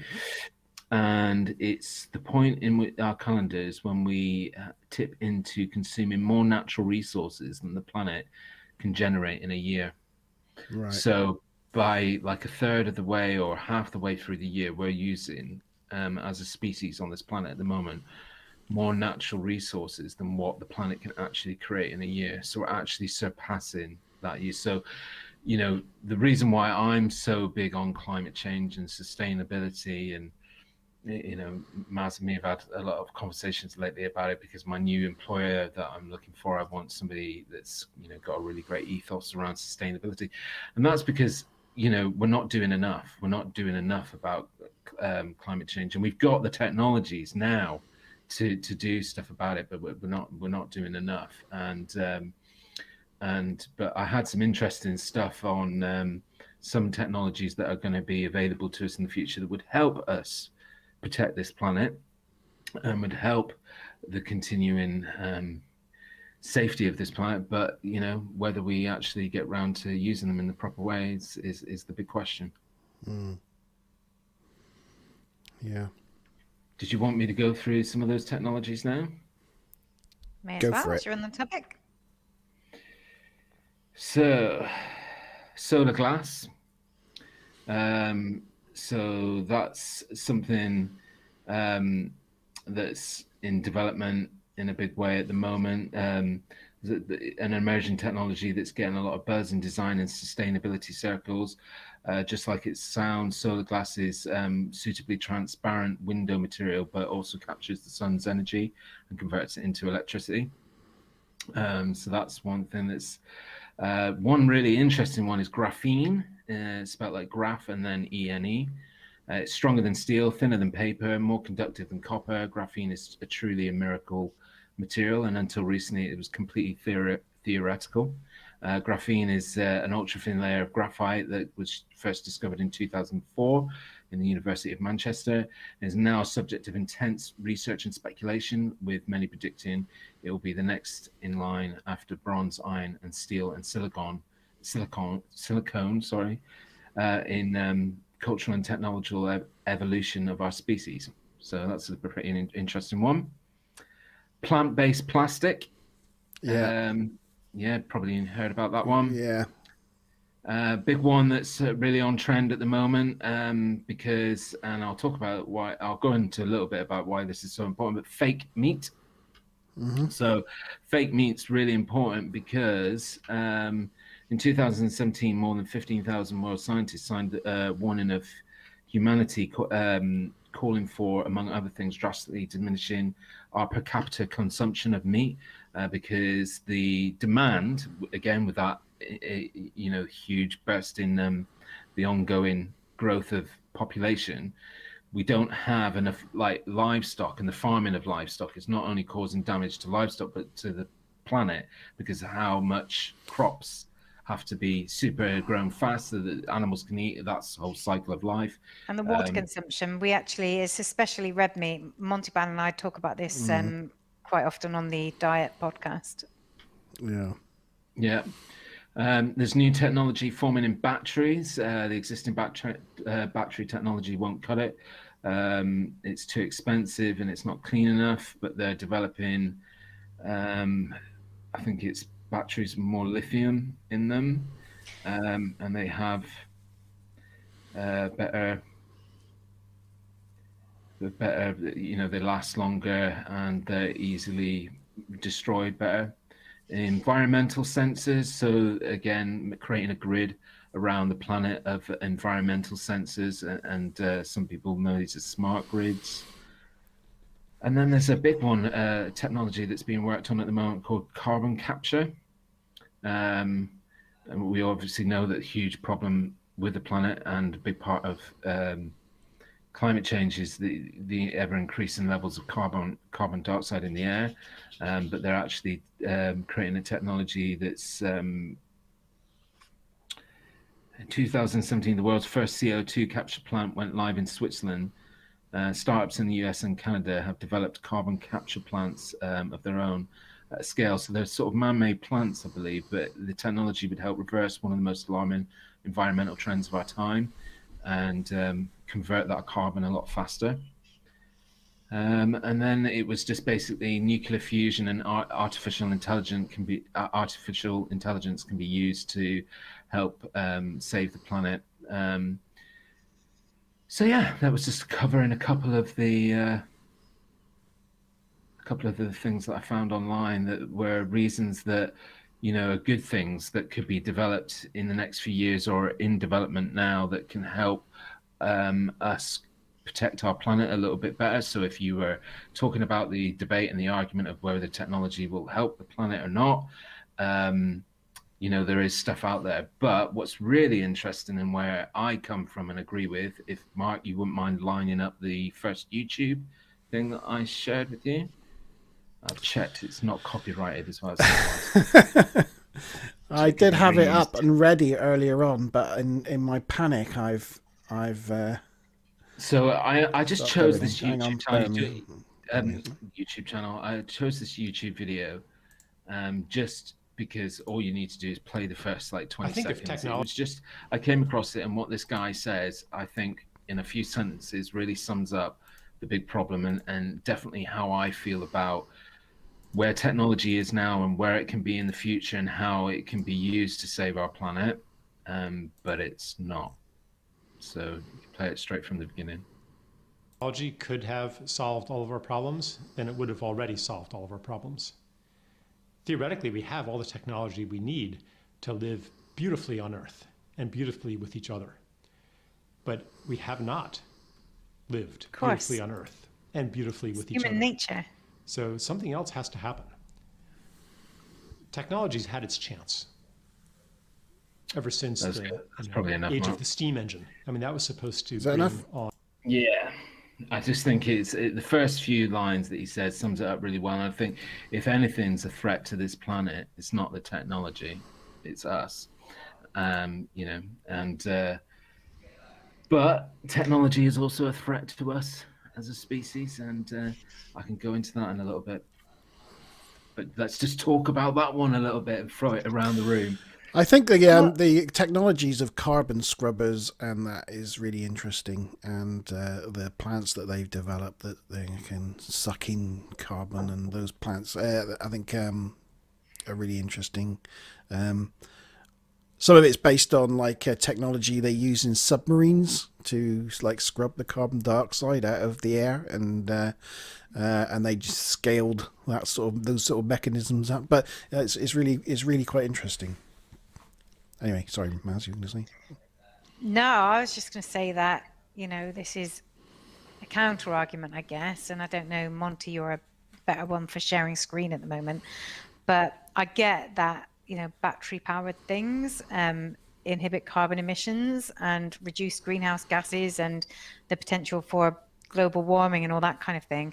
But Monte, if you just tap in lithium mines into Google, we can see the massive, damage to the planet that we're doing to actually mine for these lithium batteries, which are often in, African countries or whatever. They're obviously not being done in the middle of America. I think that in itself also needs thinking about. Sometimes these so-called better options aren't always as good as corporations might indicate they are. That's true, that. And the other thing is that just from that list that I was reading off earlier, there's a lot of stuff that is actually more readily available now, but not in general practice of what we're doing now. And that's because, like you were saying, and you were nodding your head, it's humanity, it's the human nature. And one of the big dark elements of human nature is about capitalism, making money, being powerful. And a lot of the stuff that is readily available now to effectively help support us control the damage that we're doing to this planet isn't used because it doesn't generate money for those big people. And being a bit of a conspiracy theorist, that big powerful people around the globe that control the major banks and the major oil fields, etc. And it's the ones that some of the ones that are on that list, like the batteries that I was saying, is the reason why they're out there more being spoken about is because they can create capital for people, and they can be replacement for how people like oil miners operate and stuff. So that's sad in itself. Yeah, so you've got a really good point there, Maz. Yeah, it's replacing one type of mine for another type of mine. And the thing is the first world countries that are making use of all this technology, they're not mining their own backyard. Anyway. Yeah. No, you're right. It is a problem. Just another thing that I wanted to mention, just while we're on that subject of the planet and climate change, but there's just this other article that I found, and it says in just over 40 years, the world has witnessed 60% decline in wildlife across land, sea, and fresh water, and is heading towards a shocking decline of 2/3 by 2020 if current trends continue. This has happened in less than a generation, a blink of an eye compared to the hundreds of millions of years some of these species have lived on our planet. Forests are under pressure like never before with unabated deforestation, and at sea 90% of the world's fish stocks are overfished. But yeah, it goes on and on and on, and it's sad because if somebody asked me the question, do I think technology can save the planet in the future? It could, but it could save it now, and it's not, because humanity doesn't find it important enough. There's not enough of people. Again, going on to some interesting facts, only 7 out of 10 people on this planet believe that the climate is changing, but only 6 out of 10 believe that it's a direct result of human activity. So that's actually almost half of people don't believe that the problems that are going on this planet and will get majorly worse within the next 50 years are not a result of human activity. And that's why I was saying earlier on that the meta-analysis was done in 2016 and indicated that 97% of scientists believe that climate is changing, and as a result of humans being the cause. So my answer to the question on that section, can technology save the planet? Yes, it can, but we're probably going to destroy it. I tell you a thing that annoys me: What's that?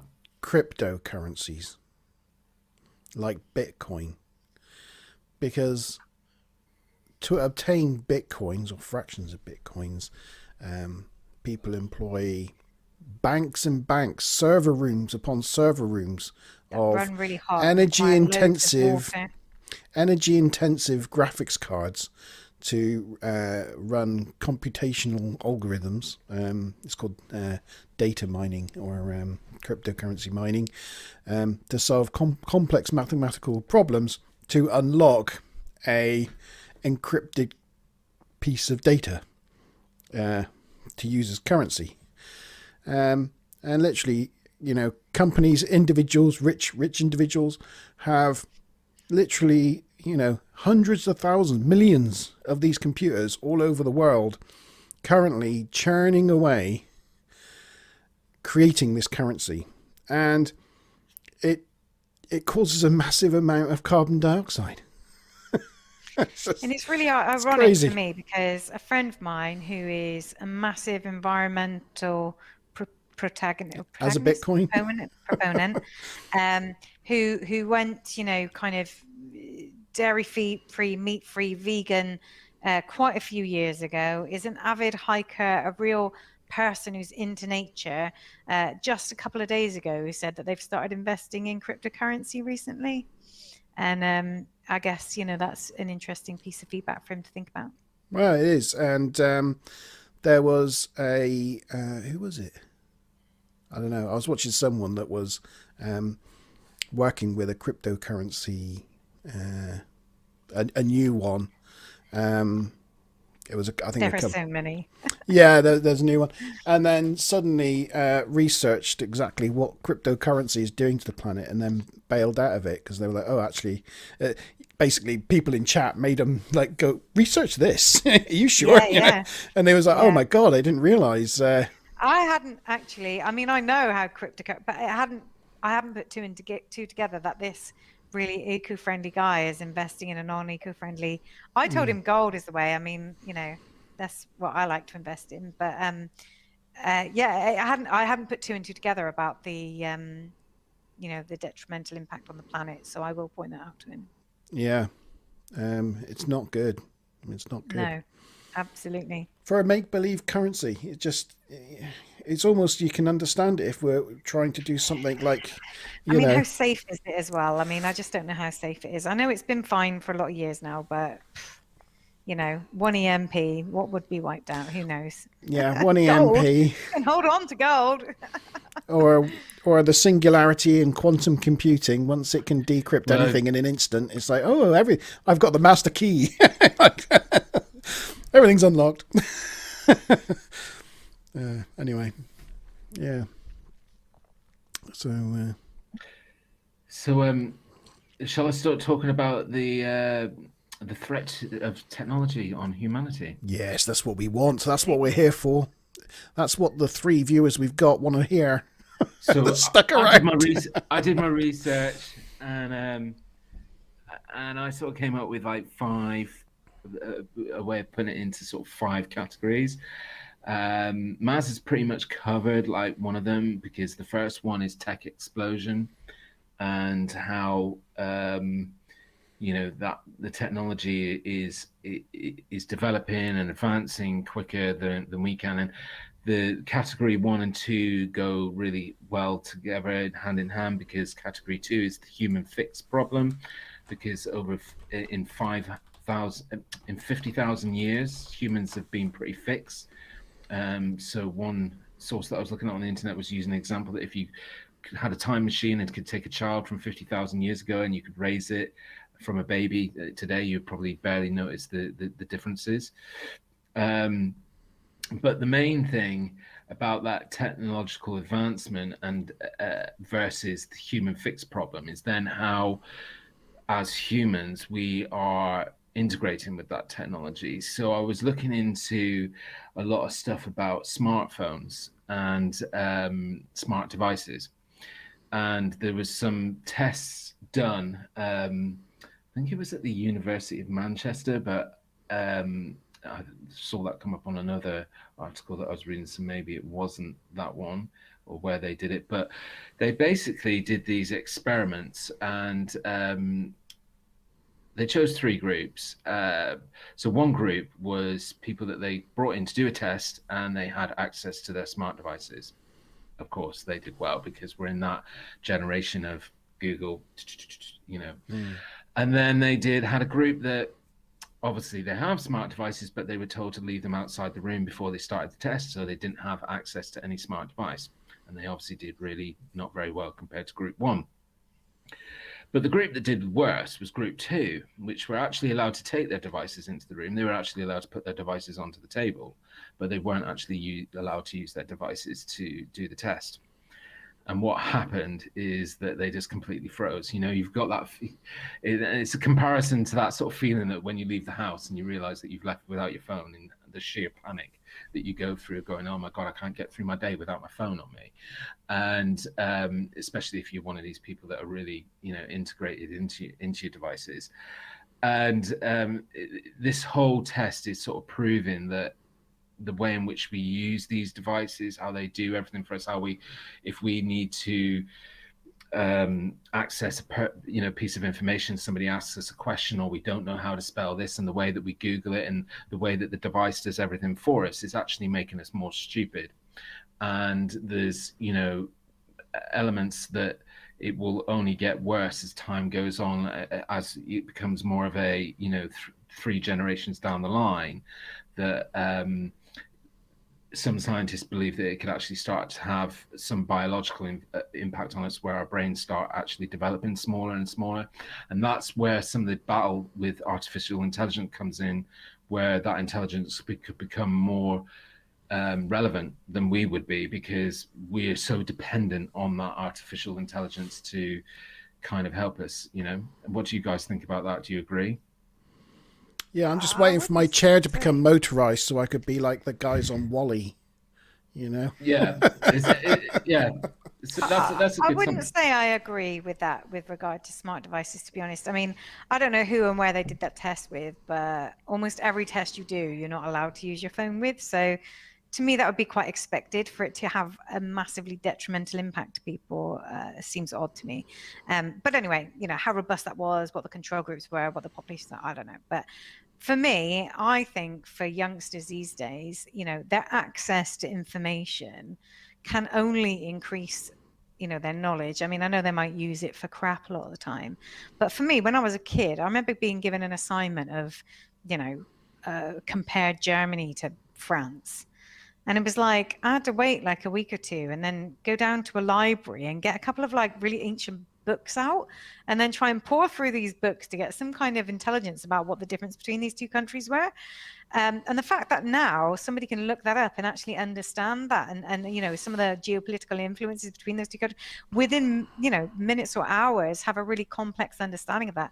I just think smartphones and that access to the internet can only improve people's general knowledge and intelligence. I don't think it could possibly detriment them compared to not having had smartphones like we were 20, 30 years ago. There's actually some scientific evidence in terms of how it's damaging our cognitive pathways, because your cognitive pathways get built by you doing something in terms of that way in which we process information, and you really learn it, embed it. Whereas what a lot of smart devices do is tell you the answer without you having to do the research and the learning, so you don't remember that piece of information. So somebody who would say check something on Google 24 hours and then have to remember the same thing in another 24 hours needs to go back to Google again, because they haven't retained the information, because they never learned it in the first place. They never had to seek it out. They never had to you know, learn in the ways in which our brain has so thus far been mechanically devised to teach itself and to retain information. So yeah. Again, I'd have to see these scientific studies, because as far as I know, like Mark, his whole Google life it. has been really, really good at retaining facts. You know, he used to get them from, you know, paperwork. He now gets them from Google and stuff, but he's really good at retaining facts. I, throughout my whole life, have been really poor at retaining facts in the long term. I've got almost perfect recall in the short term, but really poor recall in the long term. regardless of the evolution of technology in my life. But, what I'm going to do is I'm going to bring up an example for you. So, Mark, could you share the picture of the first picture that I gave you? It's the one of the skulls. Skull picture.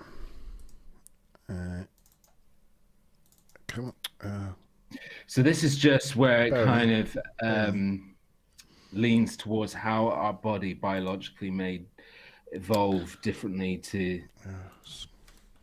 I'm having problems. I'm there. So around about 50,000 years ago, or just before that, in terms of the development of hominids, there was a point in human history where we didn't used to cook our meat. We used to eat it raw. And so then some of the earlier species of hominid had skull shapes like the one that you see on the left, where the jaw was much more thicker, so it allowed for a much more denser bite to be able to get through that raw meat. But as humans then began to start cooking their meat over,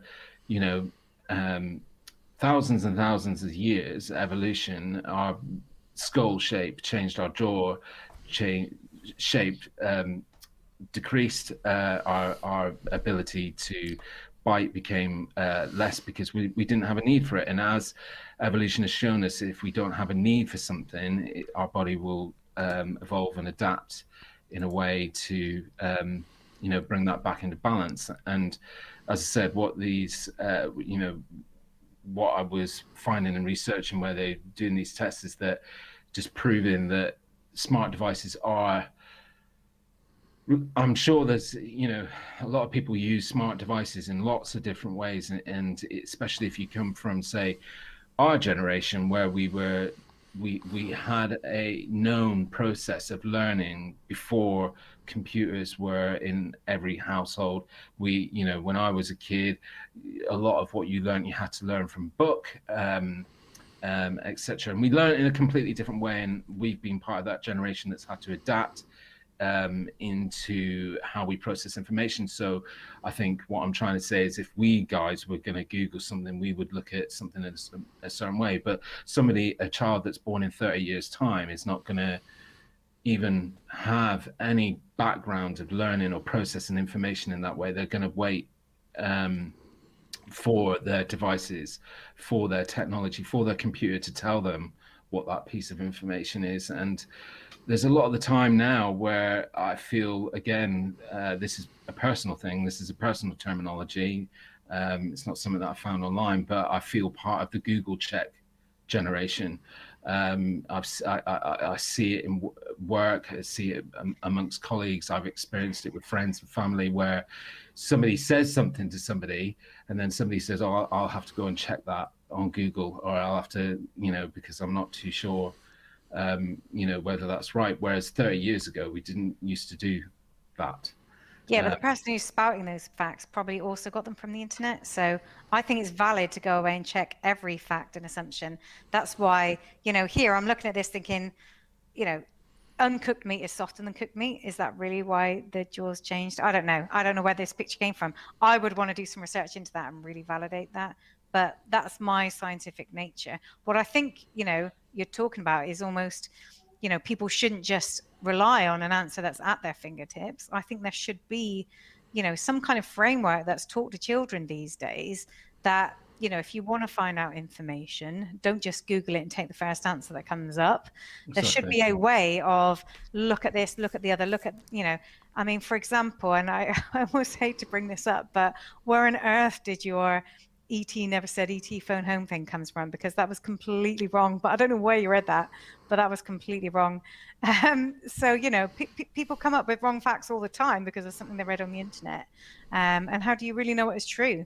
Wikipedia is famous for people who go in for a laugh, changing Wikipedia entries to make them inaccurate because they think that's funny because so many people rely on that. It's like a practical joke in the, in the scientific world. So E.T., when he's in the film and he points, he says E.T. phone home.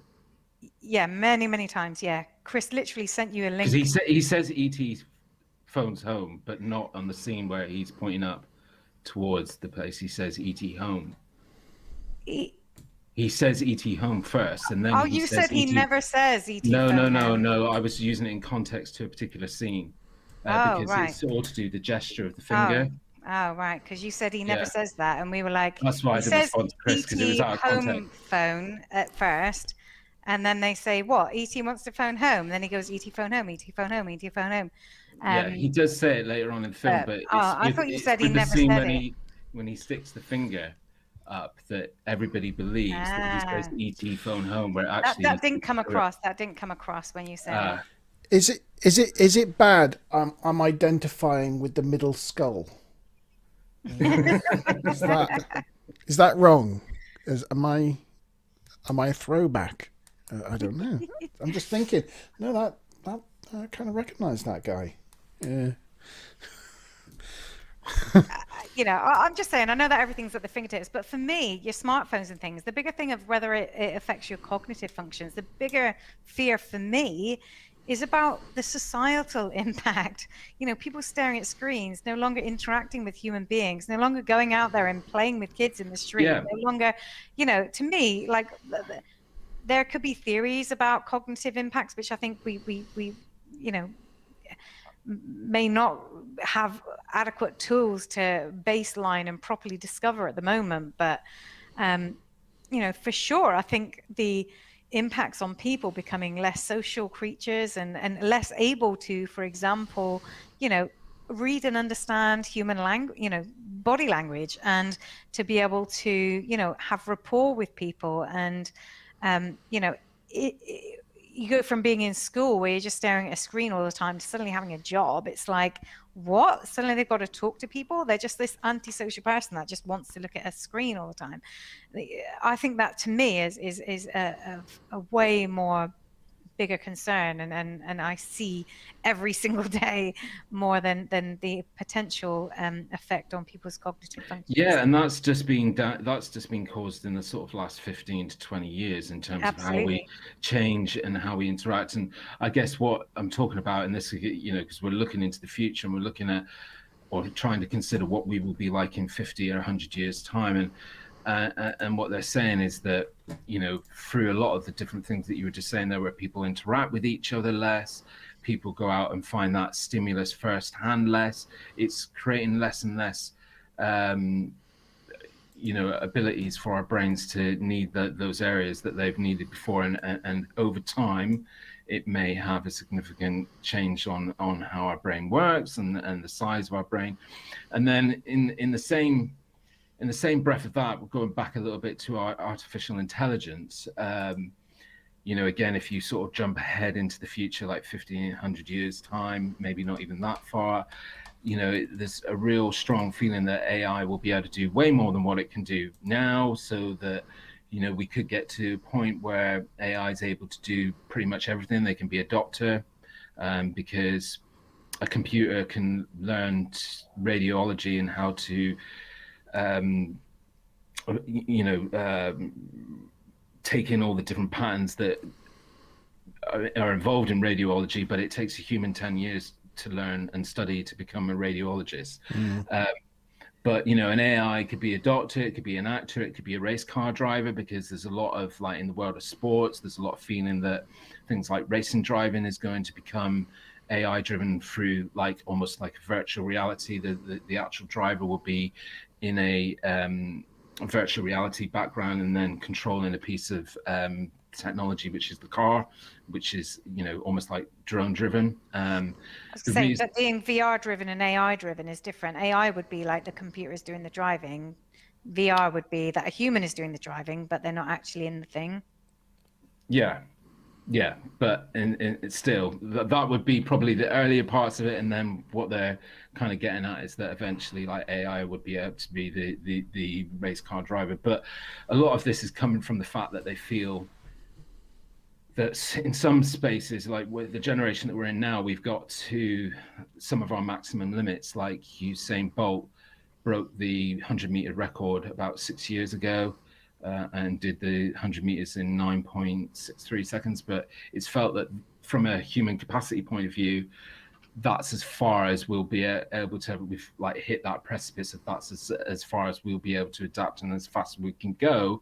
And that's where, to make it interesting for life to be interesting for us, it would have to then convert over to, you know, other forms of computers or AI or technology doing those races, so that then it can be faster and etc. So yeah, it's just talking about just continuing on some of the subjects that you guys were saying about AI, and just thinking more about it in sort of 50, 100 years time.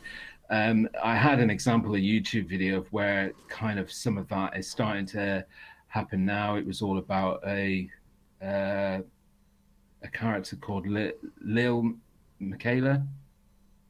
Have you heard of Lil Michaela? Yeah. Well, So I have, because you sent me the link. Yeah, well, Lil Michaela's been slightly penned incorrectly, because sometimes it comes up as, like, you know, in that whole world of artificial intelligence, where she's not actually artificial intelligence at this point, because she's voiced by a human, scripted by a human, and etc. etc. But Lil Miguel is a digital influencer on social media. She has over 3 million followers on Instagram. She's had collaborations with major design labels like Prada. She's also a music recording artist, and Time magazine named her amongst the top 25 influential persons on the planet at the moment.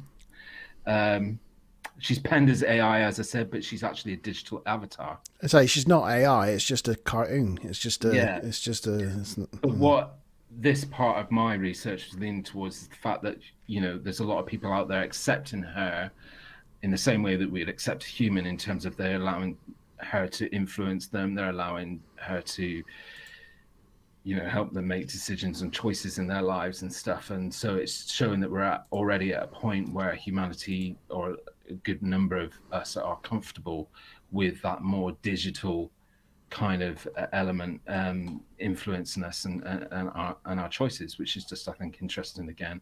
But I don't know if you want to play the YouTube video, but it was just quickly, I'm kind of afraid to, because of the size of it, and well, just whether it's copyrighted. I checked. It didn't say anything about licensing at the bottom, but then it didn't say the other one. It didn't say it. The other video that I got you to share at the beginning. I'll just play a first brief. one. Just play a little, like, You're probably asking yourself, snippet how is this of robot her. talking to me right now? Did y'all hear about the robot invasion? Shush. I'll just share my screen.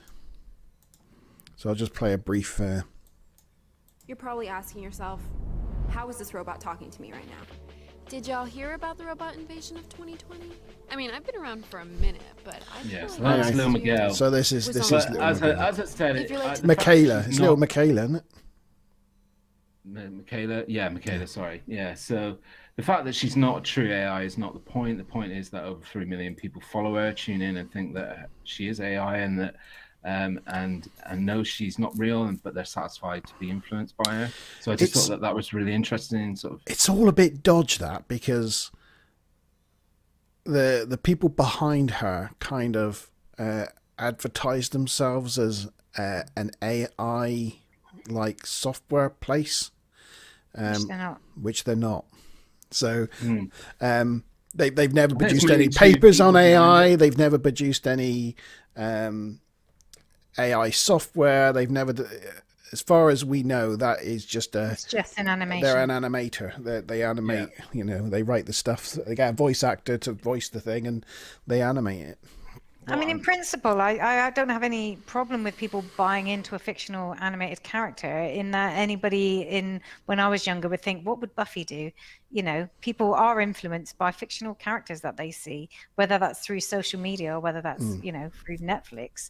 I don't have any problem with that in general.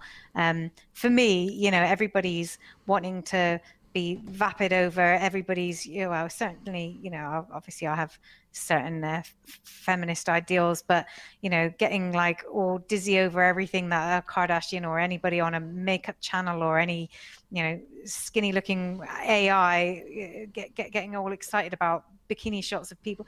I find all that just very cringy in general.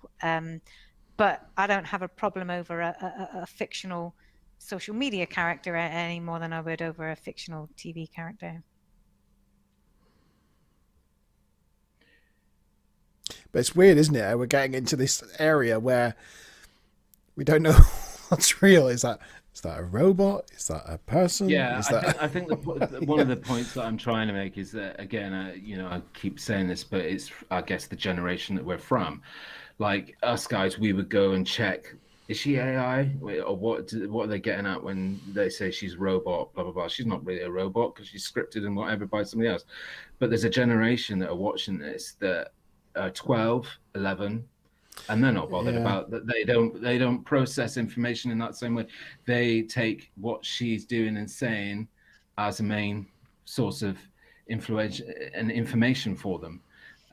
So it's something that, and also if you asked a 9-year-old, is she artificial intelligent, they'd probably say yes, she is, because a lot of people think that she is because they don't bother to find and reading out the comments, I think a lot of people do think that. I think that's what they think it that's is. That's what I'm getting at. So, I think it's just about how generationally we're changing, and already you can see signs of how computers and computer-generated stuff and AI can majorly influence and change. It should be done under false advertising, though. At the end of the day, I think for them to be misleading so many people like that is crazy. Yeah, it's weird. For me, the general message is always probe deeper, and that's the scientific method: is to not be led by a hypothesis, but to always test a hypothesis. And that's what I would say to everyone. And I know that I am a scientist, and I might not be into all the paranormal stuff, but to me, it's always about test a hypothesis.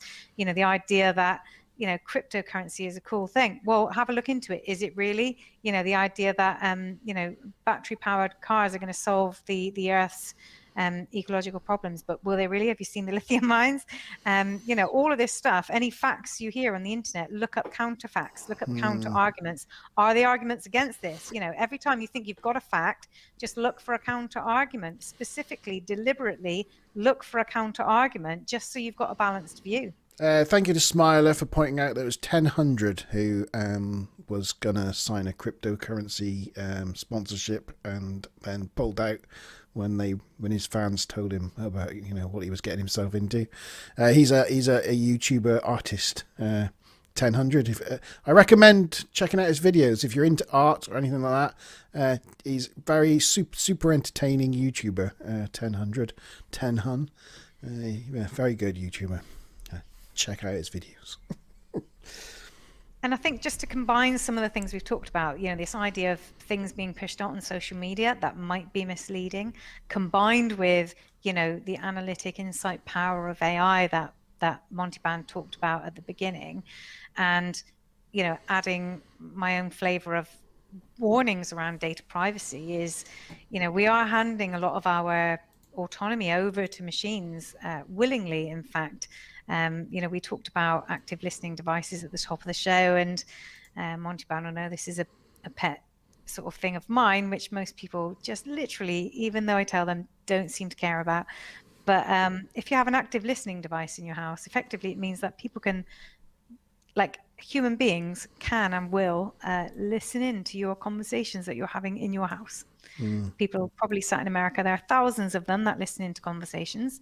To be fair, they only actually listen into about 1% of conversations that happen, but they do, and even though people know this, even though this has been reported in the media, and certain companies have been slammed for originally not admitting to it and then admitting to it, and now they've buried sort of quite well, actually one or two of these companies have buried quite deep in their privacy notices ways of opting out, which only about 1 or 2% of consumers actually do.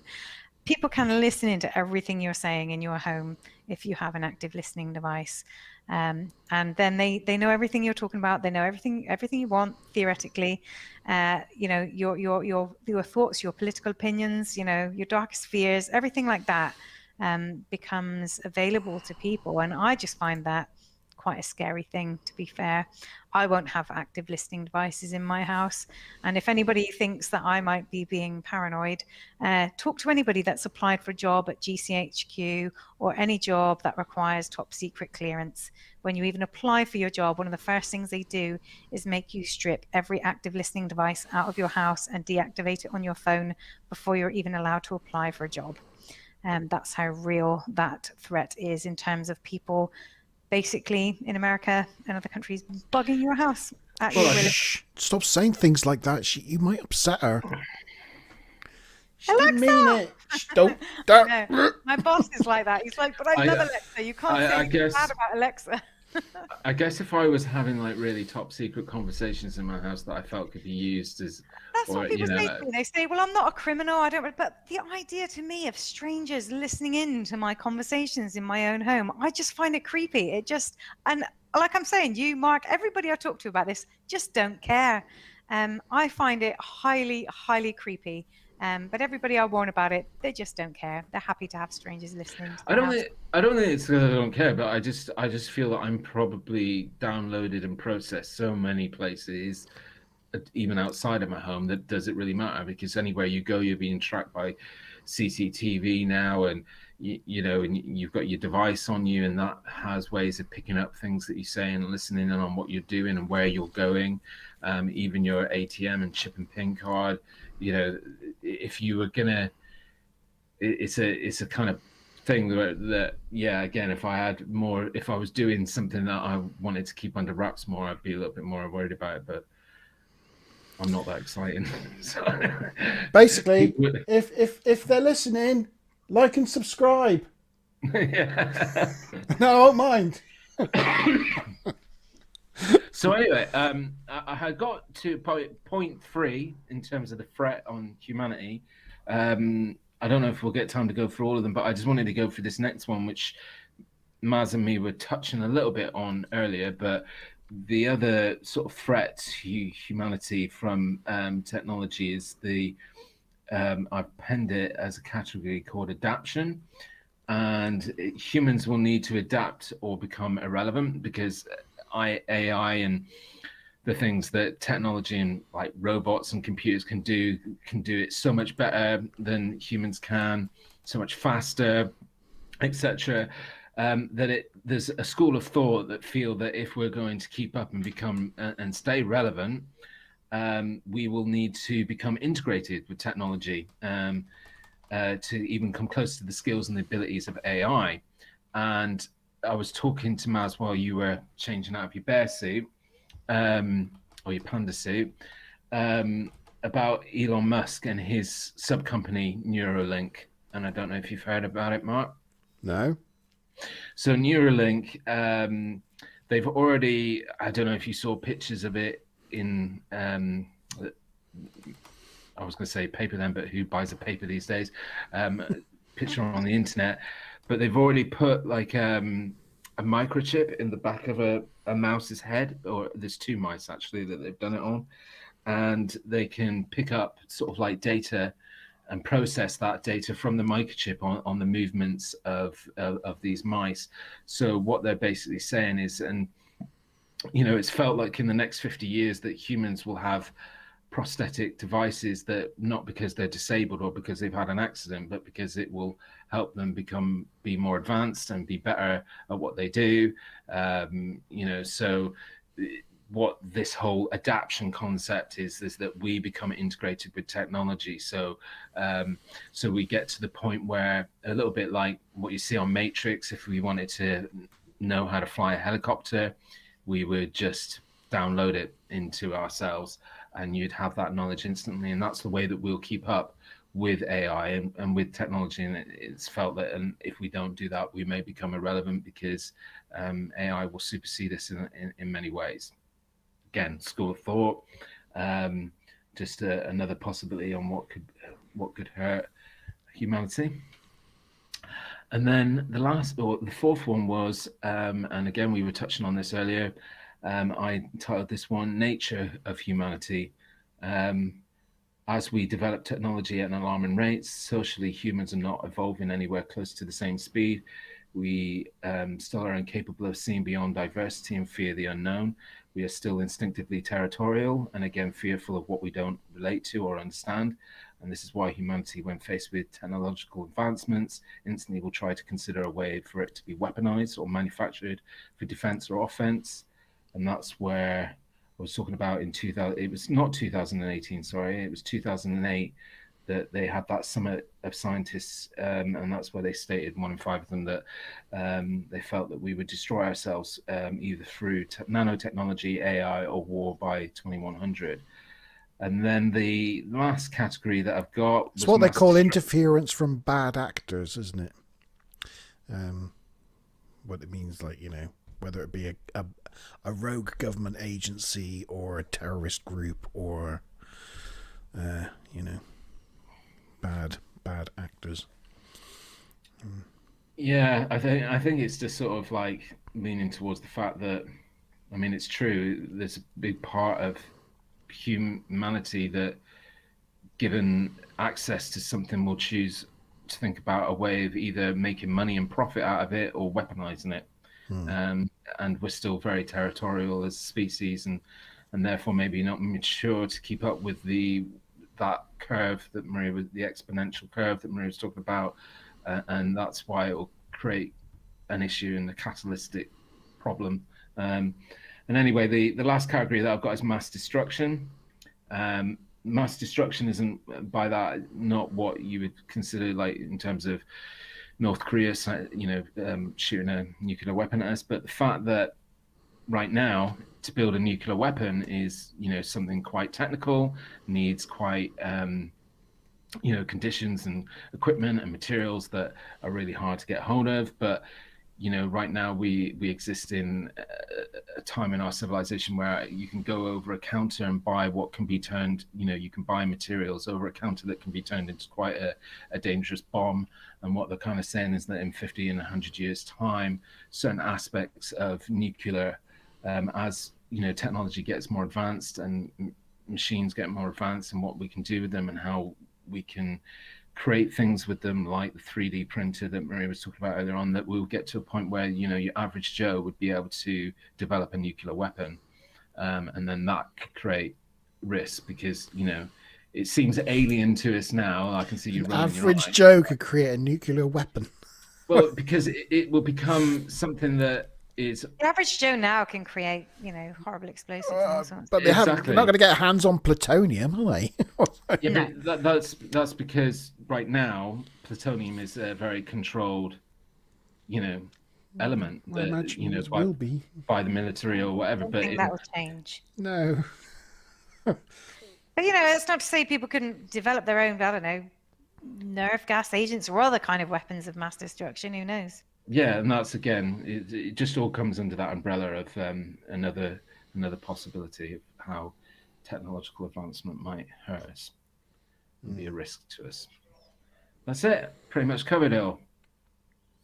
I always remember when they first developed nanotechnology, and people were afraid that they were going to turn the entire planet into a big ball of goo, because self-replicating nanobots And the would fear over the Hadron Collider.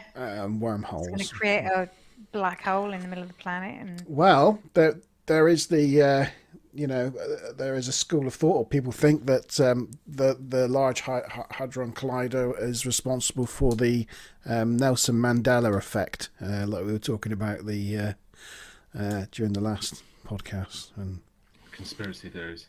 well, when you said about ET, and there's a lot of people that think Nelson Mandela died in captivity. They seem to have blocked out the fact that he became the president of South Africa, But a lot of people put that down to CERN creating different realities when they turned the Large Hadron Collider on. Yeah.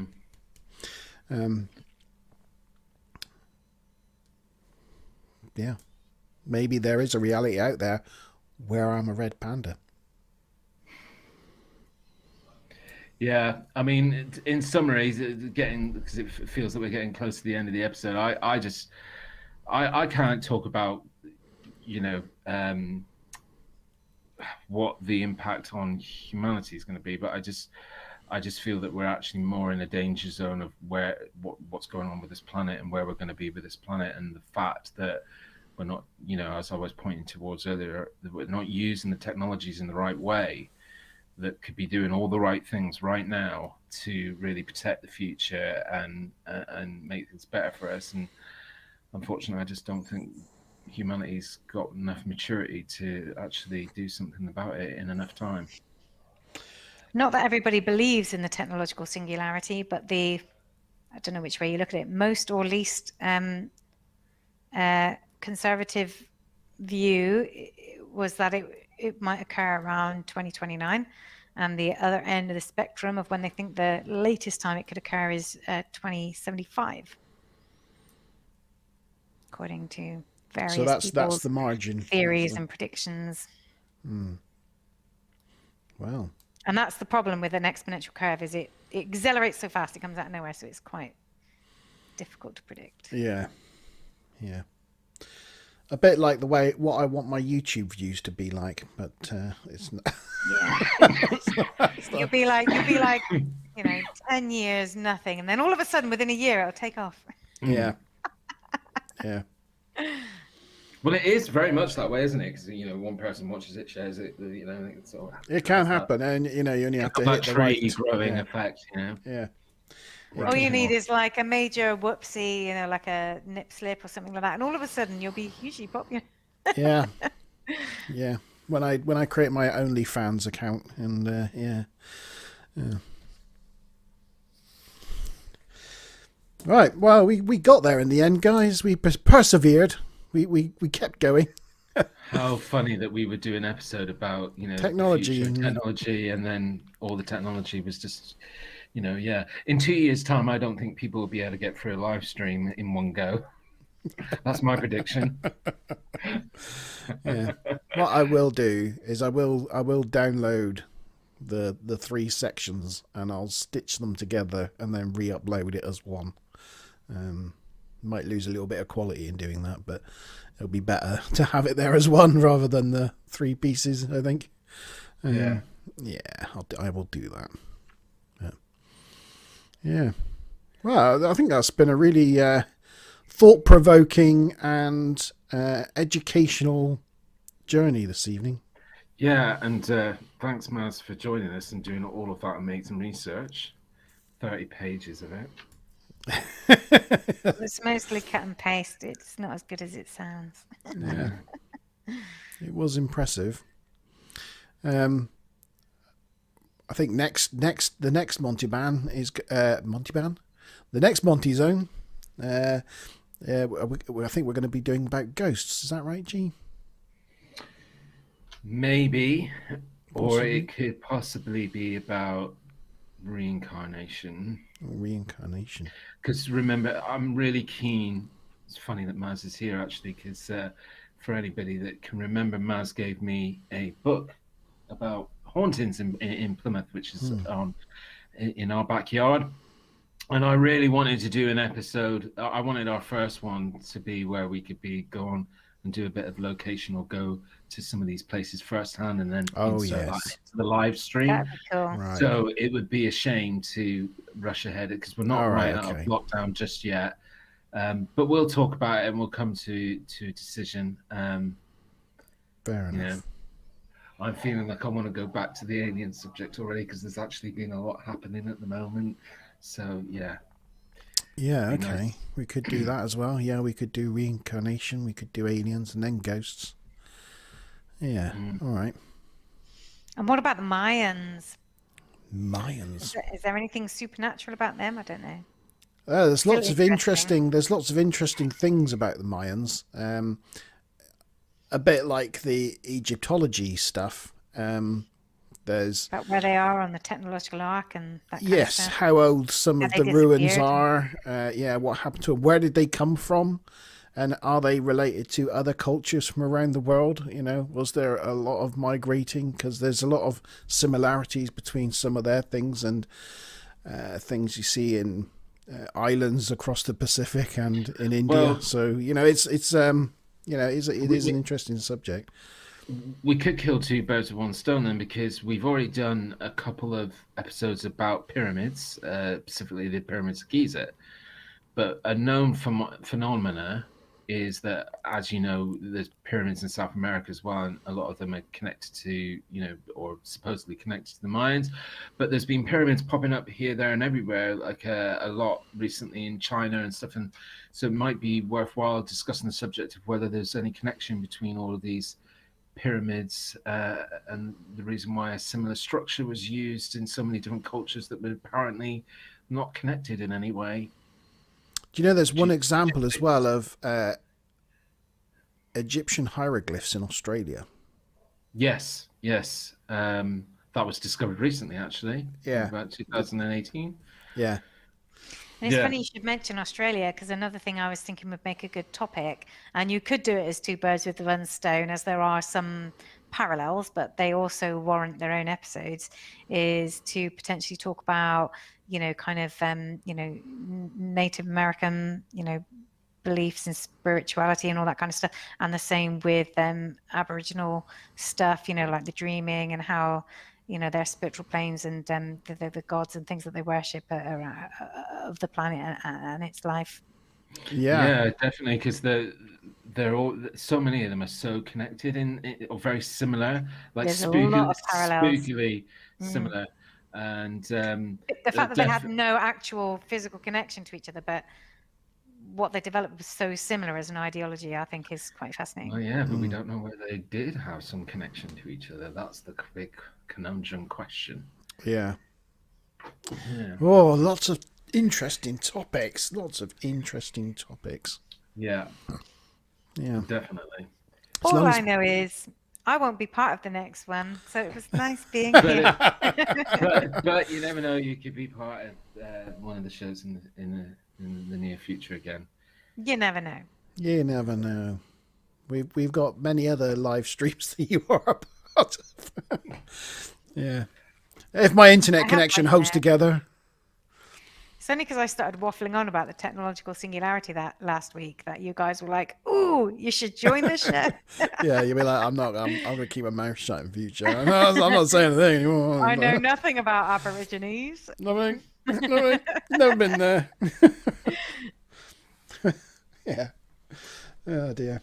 Anyway, I apologise to everyone for my internet connection and for my technical problems, but we managed to get through it in the end. Don't apologize. It's not your fault. It's just very, very annoying.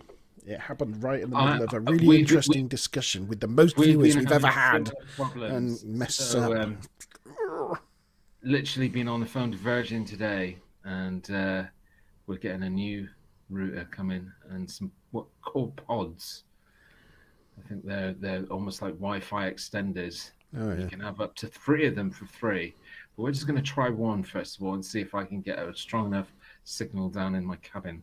So hopefully I might be able to Oh, right, revert my good luck, studio back to my cabin. But who knows?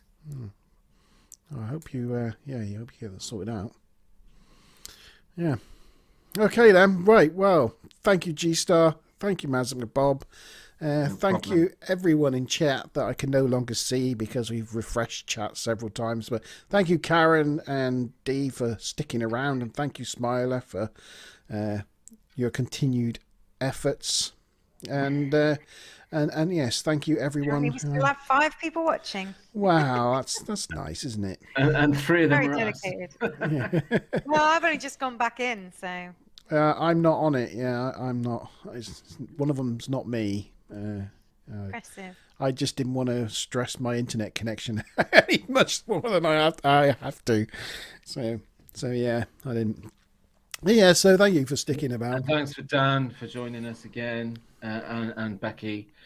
And yeah, one last time, thanks, Maz, for joining us for this very challenging Monte zone. Yeah. My pleasure.